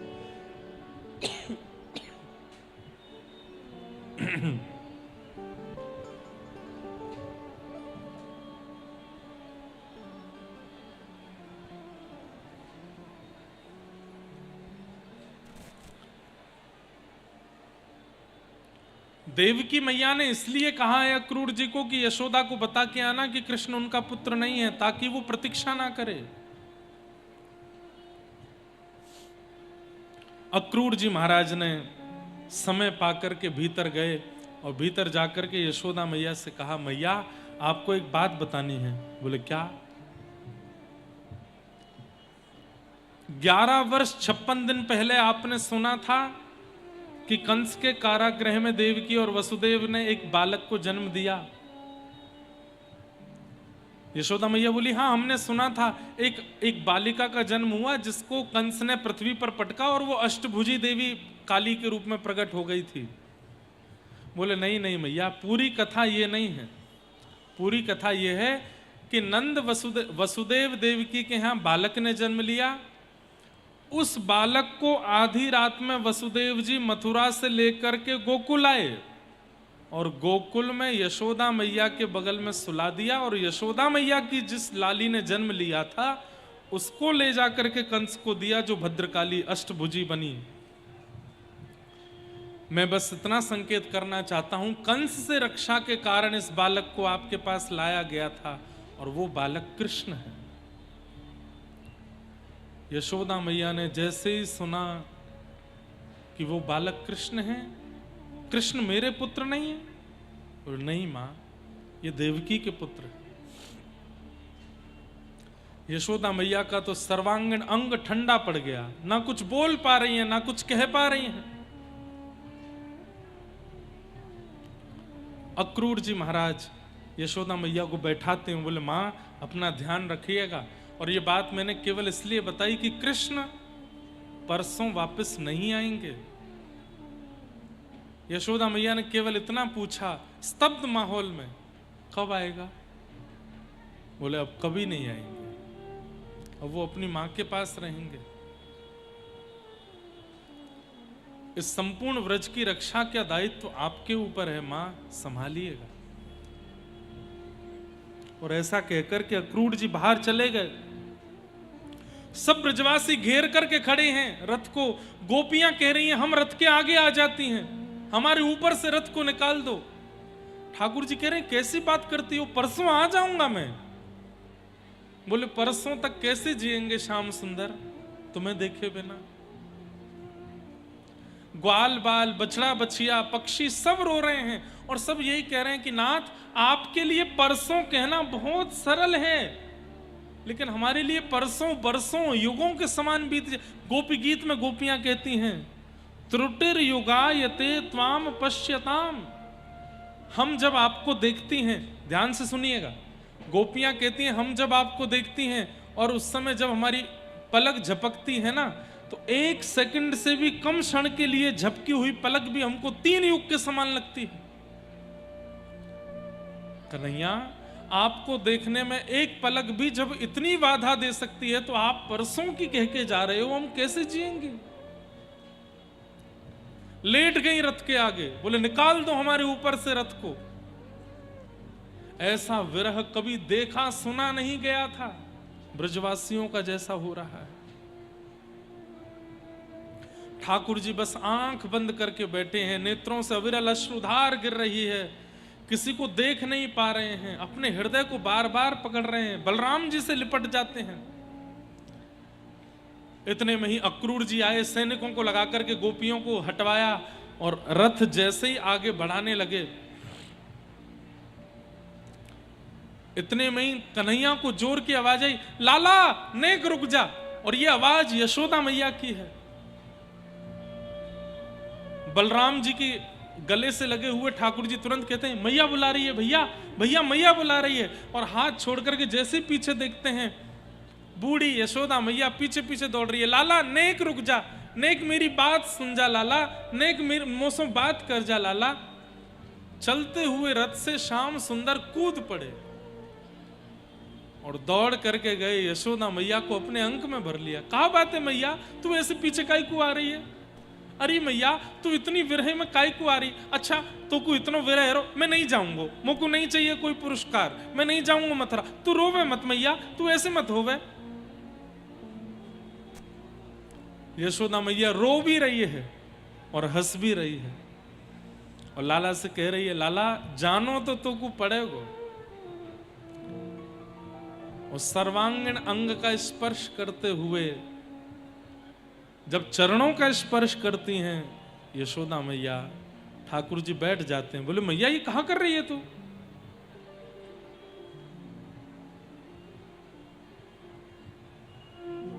कन्हैया, मुकु आज 11 वर्ष 56 दिन बाद एक बात पतो चली है। बोले कहा कि तू मेरो लाला नहीं है, तू देवकी को लाला है। मुकु आज अक्रूर ने सब सच बता दियो। कंस से रक्षा करवे के काजे वसुदेव जी तोकू लेके मेरे बगल में सुवाई के चले गए। तू मेरो पुत्र नहीं है। अब तो ठाकुर जी भी स्तब्ध हो गए। लाला मैं तोकू परेशान ना करनो चाह रही, बस तो सो एक बात कहना चाहूं लाला। कहा तोकू बहुत पहले बाल्यकाल में ही पतो चल गई कि तू देवकी को लाला है, तू मेरो लाला नहीं, तो तेने मुंह से ये बात क्यों छुपाई? अरे इतनी सारी स्मृतिन को अपने चित्त में लेकर के मैं अब कैसे जीऊंगी लाला?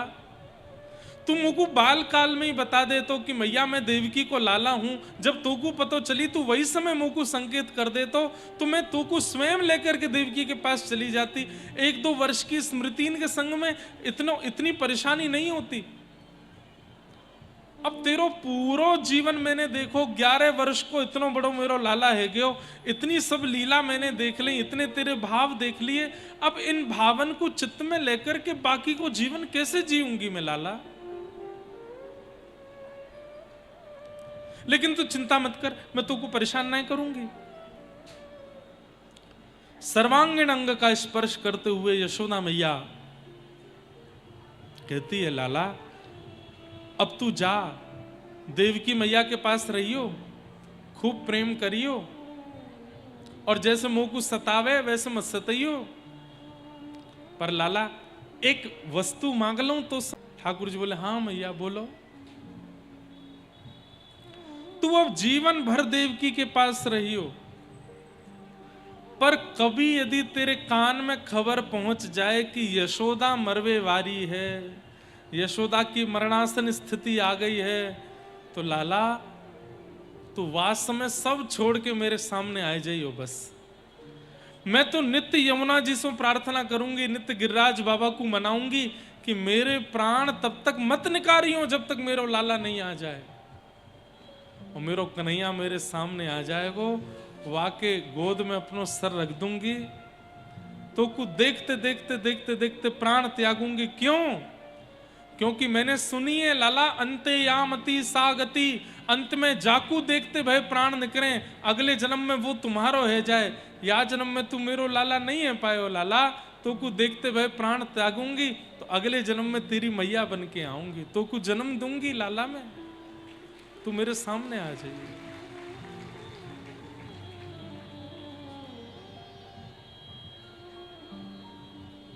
व्रज के बिरही लोग बेचारे, व्रज के बिरही लोग बेचारे, व्रज के बिरही लोग बेचारे, व्रज के विरही लोग। बिन गोपाल ठगे से ठाणे, बिन गोपाल ठगे से ठाणे, बिन गोपाल ठगे से ठाणे, बिन गोपाल ठगे से ठाणे, अति दुर्बल तन हारे,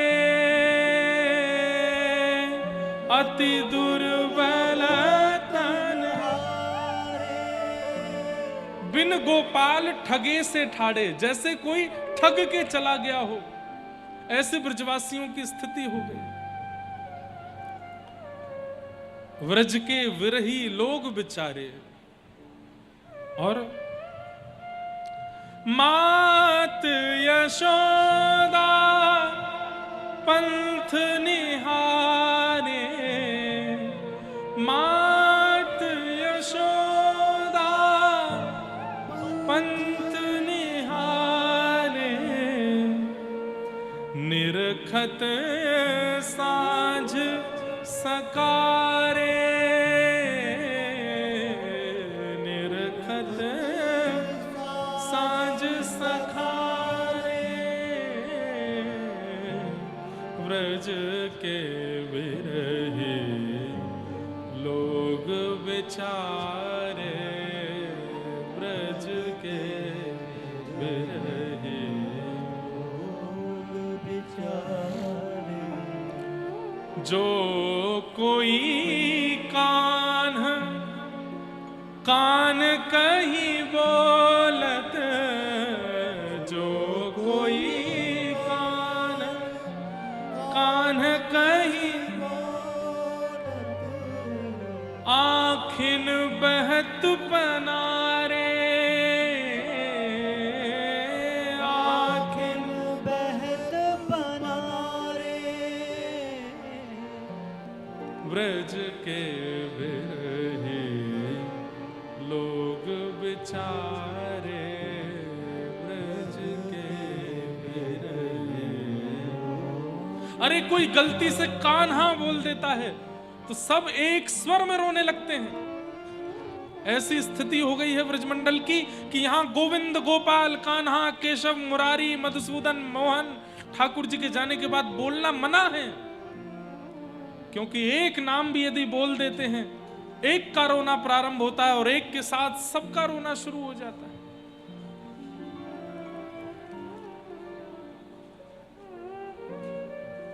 यह मथुरा कागज की रेखा, यह मथुरा कागज की रेखा, यह मथुरा काजर की रेखा, यह मथुरा काजर की रेखा, जेनिक से तेई कारे, जेनिक से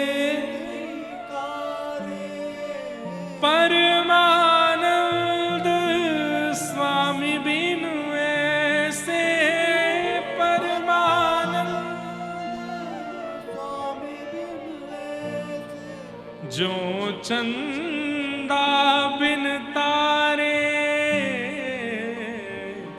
जो चंदा बिन तारे, व्रज के विरहे लोग बेचारे, व्रज के विरहे। अरे जिस दिन चंद्रमा नहीं निकलता, तारे भी नहीं दिखते हैं, अमावस्या की रात, काली रात होती है, परमानंद स्वामी बिन ऐसे, ज्यों चंदा बिन तारे, यह मथुरा कागज काजर की रेखा, जे निकसे ते कारे, व्रज के विरही लोग बेचारे। मतलब यह मथुरा काजर की रेखा, जे निकसे के ते कारे का मतलब समझ में आया? सारे ब्रजवासी मथुरा के रास्ते में बैठे रहते हैं और जो निकल के आता है मथुरा की तरफ से, इनको लगता है श्याम सुंदर आ गए, वो कालिया ही आया है, वो कन्हैया ही आया है, और दौड़ करके पहुंच जाते हैं उसके पास। पास जाने पर पता चलता है कि ये तो कोई और है, कृष्ण नहीं है। तब एक दिन ब्रजवासी बैठ करके बोले, हमें तो ऐसा लगे या मथुरा में कोई काजर गिरता होगा, क्यों जो भी आवे सो कारो कारो लगे, कन्हैया जैसो ही लगे। यह मथुरा काजर की रेखा, जे निकसे ते कारे, व्रज के विरही लोग बेचारे। ठाकुर जी यशोदा मैया की अवस्था को गोपियों के हवाले करके बैठ गए रथ में और निकल गए मथुरा की ओर। निहारते रहे ब्रजवासी रथ को। देखियो अभी कन्हैया को याद आ जाएगी, कूद के आ जाएगो वापस। अरे जा ही ना पावेगो, नेक दूर जावेगो, फिर देखियो रथ लौटा के लिए आवेगो। अरे तू अभी मेरी बात देख, ये अभी ये रथ ते उड़वे वाली धूर जैसे शांत होगी, तू देखियो कन्हैया लौट के आ तो दिखेगो, जा ही ना पावेगो। हमने इतनो प्रेम कियो है, इतनो स्नेह दियो है, कन्हैया हमसे दूर रह नहीं पावेगो। लेकिन सबकी बातें झूठी हो गई, ठाकुर जी नहीं आए। चलते हैं अपने भवन की ओर, पर गर्दन पीछे ही है कि आ रहे होगो, आ रहे होगो। अरे हवा के झोंके से जो मथुरा के मार्ग के पेड़ भी हिलते हैं तो रुक जाते हैं, बोले आ रहे होगो, नहीं आते।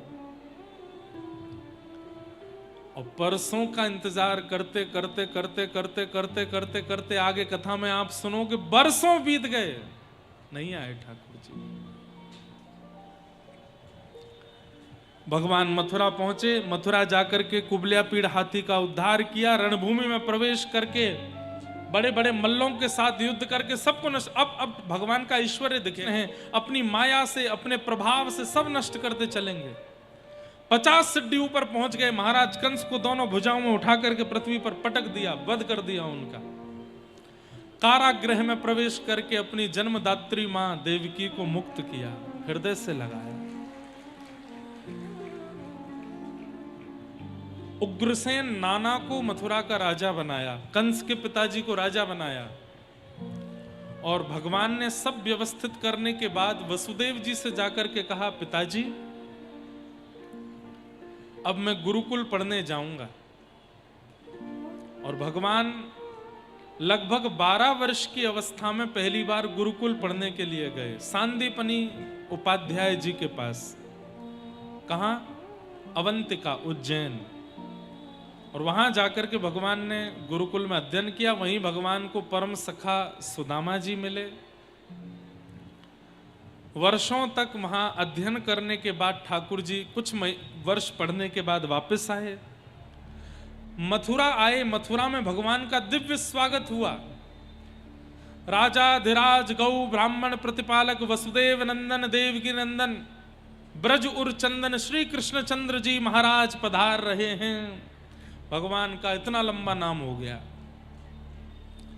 ठाकुर जी इस नाम को सुनकर के कान बंद करते हैं, प्रिय नहीं लग रहा है।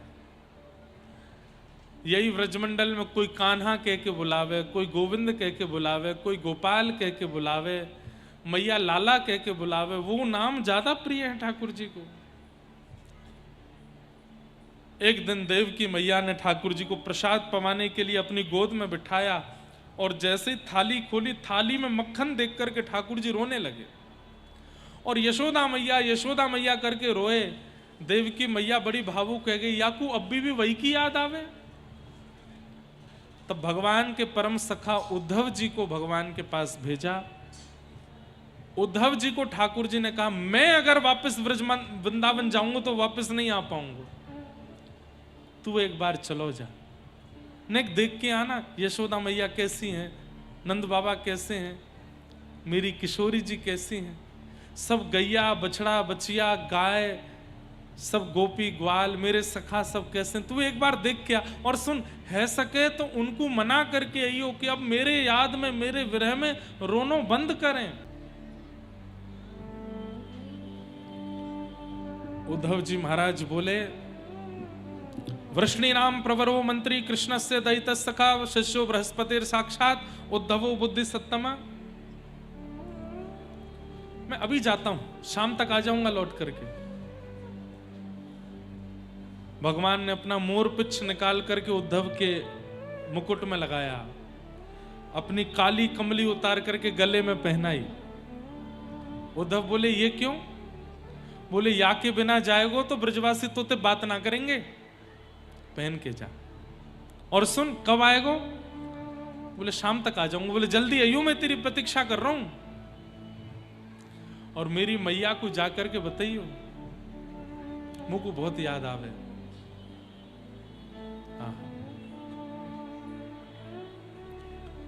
उधो मेरी मैया से जा कहियो, मैं ये प्रसंग छेड़ना नहीं चाहता, लेकिन रुक जाता हूं। आज कथा भी बहुत है, लेकिन बहुत अद्भुत भाव है। मैं कहा करता हूं कि सबका विरह सबने देखा है। श्री राधा रानी का विरह सबने देखा, ब्रजवासियों का विरह, यशोदा मैया का विरह, नंद बाबा का विरह, गोपियों का विरह। अब भक्तों की बारी आती है तो मीराबाई का विरह, सक्कूबाई का विरह, जनाबाई का विरह, सबका विरह गाया गया व्यास मंच से। पर उनका विरह नहीं गाया जो विरह सह करके भी मुस्कुरा रहे हैं, श्री कृष्ण। उन जैसा विरही कोई नहीं है। उधो मेरी मैया से जा कहियो, तेरो लाला दुख पावे। मेरी मैया से जा कहियो, उधो मेरी मैया से जा कहियो। उद्धव, उनको ऐसा लगतो होगा कि मैं सोने के सिंहासन पे सोऊं, मैं तो दिन रात प्रसाद पाऊं, मैं तो तांड पट्टा आनंद करूं। उन सबन को ये सब चीज लगती होगी मेरे बारे में, लेकिन तू जाए के बताइयो मैं प्रसन्न नहीं हूं। मुझको 24 घंटा व्रज की याद आवे। को न मुख धोवे ताते जल। अरे मां यशोदा मैया नवावे ना है उद्धव। यहां तो रोज स्नान करनो पड़े, रोज अपने आप नानो पड़े। मैं छोटो सो होतो ना, यशोदा मैया मुझको नवायो ना करती तो गरम गरम जल को अपनी साड़ी में नेक लेके मेरो मुंह पहुंच देती, आंख पहुंच देती, और बालन ने संभाल के बोलती है गयो मेरो राजा लाला तैयार। बस इतना ही नहानो पर्याप्त है। मैं कहता मैया दाऊ दादा नहावे, सबरे बालक नहावे, तू मुझको नहावे क्यों ना है? तो मैया कहती अरे बुरे बावड़े से बिना नहाए तो तू को नजर लग जाए, नहा लेगो तो कहा होएगो, ज्यादा सज धज के रहेगो सबरी गोपीन की नजर लग जाएगी, तू बुरा सोई बनो रे कर। को न मुख धोवे ताते जल, अचरा पोंछ संहारे मैया। माखन रोटी नाम ना जाने, माखन रोटी नाम ना जाने। कनुआ कहे मोहे कोई ना बुलावे। मेरी मैया से जा कहियो, धो मेरी मैया को सुनियो, तेरो लाला दुख पावे। मेरी मैया से जा कहियो, धो मेरी मैया को सुनियो।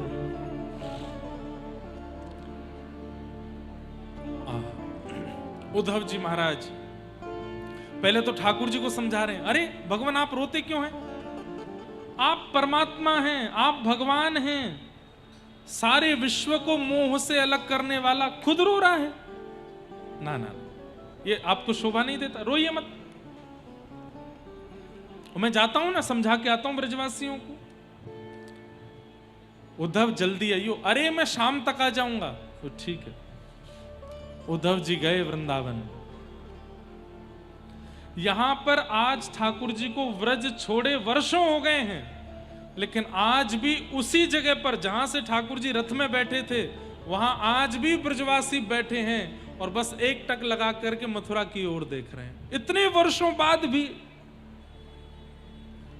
उद्धव जी महाराज का जैसे ही रथ आता दिखा, मानो जैसे सब ब्रजवासियों के प्राण आ गए हों, जैसे मानो किसी प्यासे को पानी मिल गया हो, किसी कोई श्वास के लिए व्याकुल हो उसको श्वास मिल गई हो। अरे कन्हैया आ गए हो, कन्हैया आ गए हो। आधे ब्रजवासी उल्टे ब्रज की ओर दौड़े, सबको बताने के लिए कृष्ण आ गए। आधे ब्रजवासी रथ की ओर दौड़े कि रथ से उतार के गोदी में लेकर के लाला को जाएंगे। अरे हमारो कन्हैया आ गए हो, हमारो लाला आ गए हो। 4-5 ब्रजवासी गए नंद भवन के बाहर जाके हल्ला बोले, अरे यशोदा मैया तेरो लाला परसों की कह के गए हो, लेकिन कोई बात ना, बरसों बाद आ गए हो है मैया, वाको रथा तो दिखाई दे रहा है। ढोल बज रहे हैं, नगाड़े बज रहे हैं, उत्सव मन रहा है ब्रजमंडल में। कन्हैया आ गए। असंख्य ब्रजवासियों ने रथ को चारों ओर से घेर लिया। रथ में पर्दे लगे थे। पर्दा हटा करके जैसे ही उद्धव जी नीचे उतरे, एक भी ब्रजवासी ने उद्धव को नहीं देखा, सब ऊपर की ओर देख रहे हैं। अभी तो सेनापति महामंत्री निकले, अब लाला तो अब निकले को। उद्धव जी बोले सबको जय श्री कृष्ण, भैया राम राम है, तूने शांति रख, लाला आ रहा हमारो। बोले कौन लाला? कन्हैया निकले को या में थे? बोले वो नहीं आए हैं, आप सब ब्रजवासियों की बहुत याद आती रहती है उनको, रात दिन बहुत व्याकुल रहते हैं आप लोगों के लिए। अब विद्वान तो अपनी भाषा में बोलेगा, प्रेमियों की तरह थोड़ी बोलेगा। रात दिन आप लोगों को बहुत व्याकुलता से स्मरण करते हैं, कभी कभी उनके नेत्र भी सजल हो जाते हैं, लेकिन आप लोगों को बहुत याद करते हैं। तो आज उनको बहुत याद आई तो उन्होंने मुझे भेजा है आप सब लोगों को बताने के लिए। मैं आप सबको ये समझाने आया हूं, जगत नियंता जगदाधार परब्रह्म परमात्मा श्री कृष्ण हैं। खम्बायु अग्निम सलिलम महिम च ज्योतिम से सत्वानि दृशो द्रुमादिन सरित समुद्राम से हरे शरीरम यत्किंच भूतम प्रणमेत अनन्यम। अणु से लेके कण से लेकर के ब्रह्मांड के ऊंची शिखरों तक सब श्री कृष्ण हैं। अब ये ब्रजवासी और यहां उद्धव ज्ञान दे रहा है उनको। बोलो बस कर दे भैया, अब तेरी भाषा बोली पूरी है गई हो, तो शांत है जा। कहा कही तेने कन्हैया को याद आई तो को भेज दियो। एक दूसरे से बात करके बोले भैया हम तो ठगे गए हैं या कन्हैया के द्वारा। अरे याद इतनो प्रेम कोई और ते कर लियो हो तो कम से कम वह प्रेम को ऋण चुकावे के काजे आतो। या कन्हैया को आज याद आई तो स्वयं नहीं आयो, अपनो सखा भेज दियो हमारे पास। और फिर से ब्रजवासियों की स्थिति वही। उद्धव जी महाराज बोले यशोदा मैया का भवन कहां है, नंद भवन कहां है? मधुमंगल बोलो ये नदी को उद्गम स्थल जहां है वो यशोदा मैया को घर है। बोले किसी घर से नदी का उद्गम नहीं होता भैया, आप हमसे मजाक क्यों कर रहे हो? ये नदी का उद्गम स्थल। तो बोले क्योंकि ये नदी नहीं है, लाखों करोड़ों ब्रजवासियों के कृष्ण विरह में आंखों से निकलने वाले आंसू ही नदी बन के बह रहे हैं। यशोदा मैया के नंद भवन को घेर करके और पीछे के आंगन में सब ब्रजवासी बैठ करके कृष्ण विरह में रोते हैं, उनके आंखों के आंसू ही ये पनारे बन करके नदी बन के बह रहे हैं। चले जाओ, तुम ज्ञानी हो, ज्ञानियों के समझ में आने वाला विषय नहीं है, ये प्रेम की बात है। उद्धव जी महाराज को पहला झटका तो यही लगा कि कोई किसी के विरह में इतना रोता है कि नदी बन जाए। आगे यशोदा मैया से मिले, गोपियों से मिले, सबकी भावनाएं देखते देखते देखते देखते देखते स्थिति ये हो गई 6 महीने हो गए उद्धव जी को, और 6 महीने से उद्धव जी व्रजमंडल में ही पड़े।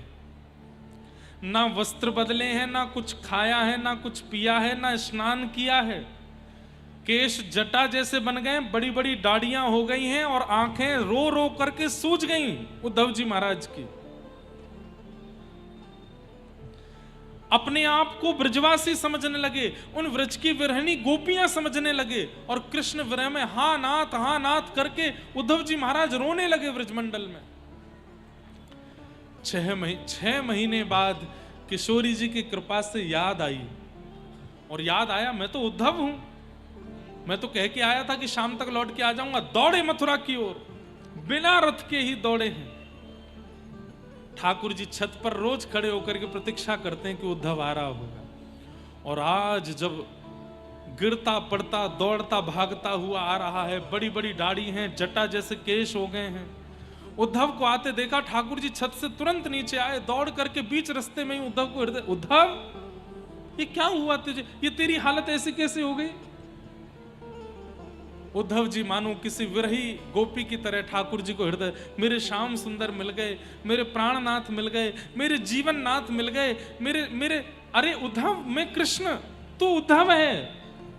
नहीं, मैं गोपी हूं, मैं व्रज की एक गोपी हूं, मेरे श्याम सुंदर मुझे छोड़ के चले गए हैं। कभी माखन खावे आ जाएं, कभी मेरो हाथ पकड़ लें, कभी कंकड़ मार दें मेरी मटकी पे। अब पता ना कहां चले। अरे मैं सामने खड़ा हूं उद्धव, तू गोपी है, तू गोपी नहीं है, तू उद्धव है। जैसे तैसे उद्धव संभाले।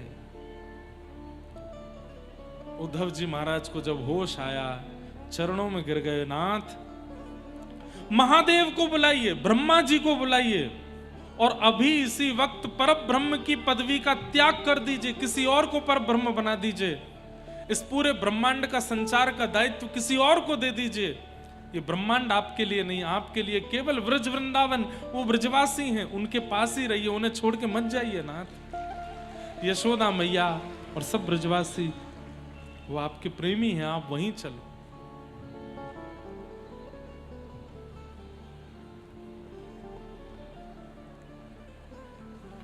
भगवान कहते हैं उद्धव नेत्र बंद करो। नेत्र बंद किया, खोल के देखो। खोल के देखा तो सब ब्रजवासी भगवान के पास प्रकट हो गए।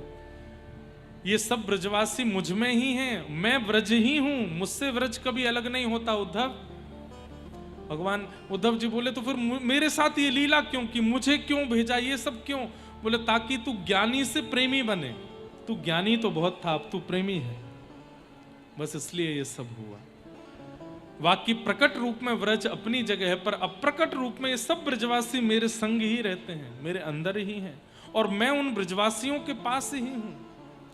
बंधुओं, ठाकुर जी जब व्रजमंडल में थे तो एक जगह दिखाई देते थे, लेकिन जब व्रज से चले गए तो जगह जगह दिखने लगे। कभी वृक्ष में, कभी कभी कभी रज में, कभी यमुना जी में, कभी गिरिराज।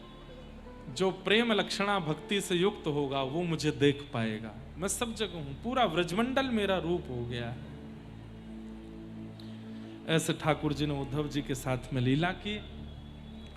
आगे बंधुओं, भगवान जरासंध ने मथुरा पर 17 बार चढ़ाई की। भगवान ने 17 बार उसको हरा दिया। 18वीं बार ब्राह्मणों की सेना लेकर के आया, या फिर कहते हैं ब्राह्मणों को अनुष्ठान पर बिठा करके आया। ब्राह्मणों की रक्षार्थ भगवान रण छोड़ करके भाग गए, उसको नहीं मारा। बोलो रण छोड़ राय भगवान की। रण छोड़ करके ठाकुर जी भागे और विश्वकर्मा को आज्ञा देकर के भगवान ने नई नगरी का निर्माण किया, जिसका नाम है द्वारिका। बोलो द्वारिकाधीश की। द्वारिका के राजा के रूप में भी भगवान ने उग्रसेन को बिठाया। वसुदेव जी ने बलराम जी का विवाह रेवत राजा की पौत्री के साथ में किया, और रेवती रमण हो गए श्री बलराम जी महाराज। कौंडन्यपुर के राजा भीष्मक की पुत्री रुक्मणी जी के साथ भगवान का प्रथम विवाह हुआ। जामवती के साथ द्वितीय विवाह हुआ। सत्यभामा के साथ तृतीय, कालिंदी यमुना जी के साथ चतुर्थ, मित्रविंदा के साथ पंचम। इस प्रकार भगवान के अष्ट विवाह। भौमासुर राजा के यहाँ से 16,100 राजकुमारियों को मुक्त करके भगवान ने उनसे विवाह करके 16,108 विवाह किए। ये 16,100 वेद मंत्र हैं, उपासना कांड के मंत्र हैं, जो भगवान की पत्नी बनकर के आए हैं। सबके साथ भगवान ने विहार किया। अब मैं सूक्ष्म में कथा को विश्राम तक ले चलूं। आगे राजा नृण की कथा आती है। नारद जी भगवान का दिनचर्या देखने जाते हैं, गृहचर्या का दर्शन करते हैं। यहाँ पांडवों ने निमंत्रण किया, अश्वमेध यज्ञ में बुलाया है, राजसूय यज्ञ में। भगवान भीम के द्वारा जरासंध का उद्धार करा करके यज्ञ में पहुंचे। वहां जाकर के शिशुपाल का उद्धार किया और पांडवों का यज्ञ पूर्ण कराया। भगवान के सखा सुदामा जी मिलने के लिए आए। भगवान ने उनको सर्व संपत्ति युक्त करके भेजा। अपने बालकों को भगवान समय समय पर ज्ञान उपदेश करते रहते हैं। अगर आपके पास रूप है, आपके पास यौवन है, आप युवावस्था में हो, बहुत संपत्ति है और बहुत कम उम्र में बहुत ज्यादा सम्मान मिलता है, तो आपको आवश्यकता है सत्संग नित्य किया कीजिए। क्योंकि यदि रूपवान हो और सत्संग नहीं करोगे तो रूप गर्विष्ठ हो जाओगे। युवावस्था में हो, सत्संग नहीं करोगे तो युवावस्था में भटक जाओगे। कम अवस्था में बहुत सम्मान मिलता है, लेकिन सत्संग नहीं करोगे तो सम्मान को पचा नहीं पाओगे। ये सारे गुण भगवान के पुत्रों में हैं, लेकिन वे सत्संग नहीं करते, तो भगवान उनको समझाते हैं सत्संग किया करो। लेकिन भगवान के बालकों ने नहीं मानी बात, सत्संग नहीं करते। एक दिन शाम्ब को साड़ी पहना करके ले गए, ऋषियों के सन्मुख जाकर के खड़ा करके पूछने लगे, बताओ इसके गर्भ से लाला होगा कि लाली? ऋषियों ने नेत्र बंद करके बताया कि भगवान के पुत्र को साड़ी पहना करके हमारी परीक्षा करने आए हो। इसके गर्भ से लोह पिंड जन्मेगा, जिससे तुम्हारा पूरा यदुवंश नाश होगा। और उस लोह पिंड को घिस करके समुद्र में डाल दिया, लेकिन वो एरका नाम की घास बन गया। एक दिन समस्त यदुवंशी छोटी सी बात पर लड़ झगड़ करके समुद्र के किनारे लड़ते लड़ते एक दूसरे को मार देते हैं, सबका नाश हो जाता है। श्री बलराम जी महाराज ठाकुर जी को प्रणाम करके क्षीर सागर में प्रवेश कर गए। भगवान प्रभाषित क्षेत्र में जाकर के उद्धव को ज्ञान उपदेश देते हैं। मैत्री मुनि, उद्धव आदि कुछ विशिष्ट लोगों को भगवान भागवत धर्म सुनाते हैं। और भागवत धर्म सुनाते हुए ठाकुर जी कहते हैं, अब मैं अपनी लीला विश्राम कर रहा हूं। उद्धव जी कहते हैं, नाथ आपका अनुभव यदि हमको करना होगा तो हम भक्त कहां जाएंगे? तब भगवान कहते हैं, उद्धव मेरी ओर ध्यान से देखो। एक दिव्य ज्योति में प्रकट होकर के आकाश में 7 बार भ्रमण करते हुए ठाकुर जी श्रीमद् भागवत में विराजमान हो गए। तिरोधाय प्रविष्टोयम श्रीमद् भागवतार्णवम। की भागवत, उस चतुश्लोकी भागवत में भगवान का विराजमान हुआ। उसी चतुश्लोकी भागवत को नारद जी ने जाकर के वेद व्यास जी को दिया, और व्यास जी ने उसका विस्तार करके 18,000 श्लोकों में निर्मित किया। इसलिए श्रीमद् भागवत साक्षात भगवान का वांग्मय विग्रह है। इसलिए इनको श्रवण करते समय यह विचार नहीं करना चाहिए कि कोई ग्रंथ, किताब या पोथी है। ये साक्षात भगवान का स्वरूप है। इन्हें हम बारंबार प्रणाम करते हैं।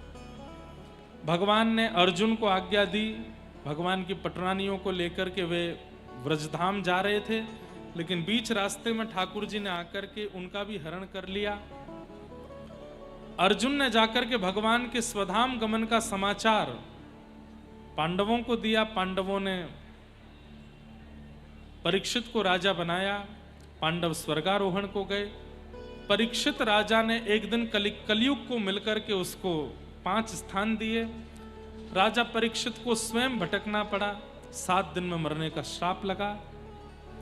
सुखदेव जी ने आकर के 7 दिन की कथा सुनाई। आज 7वां दिन।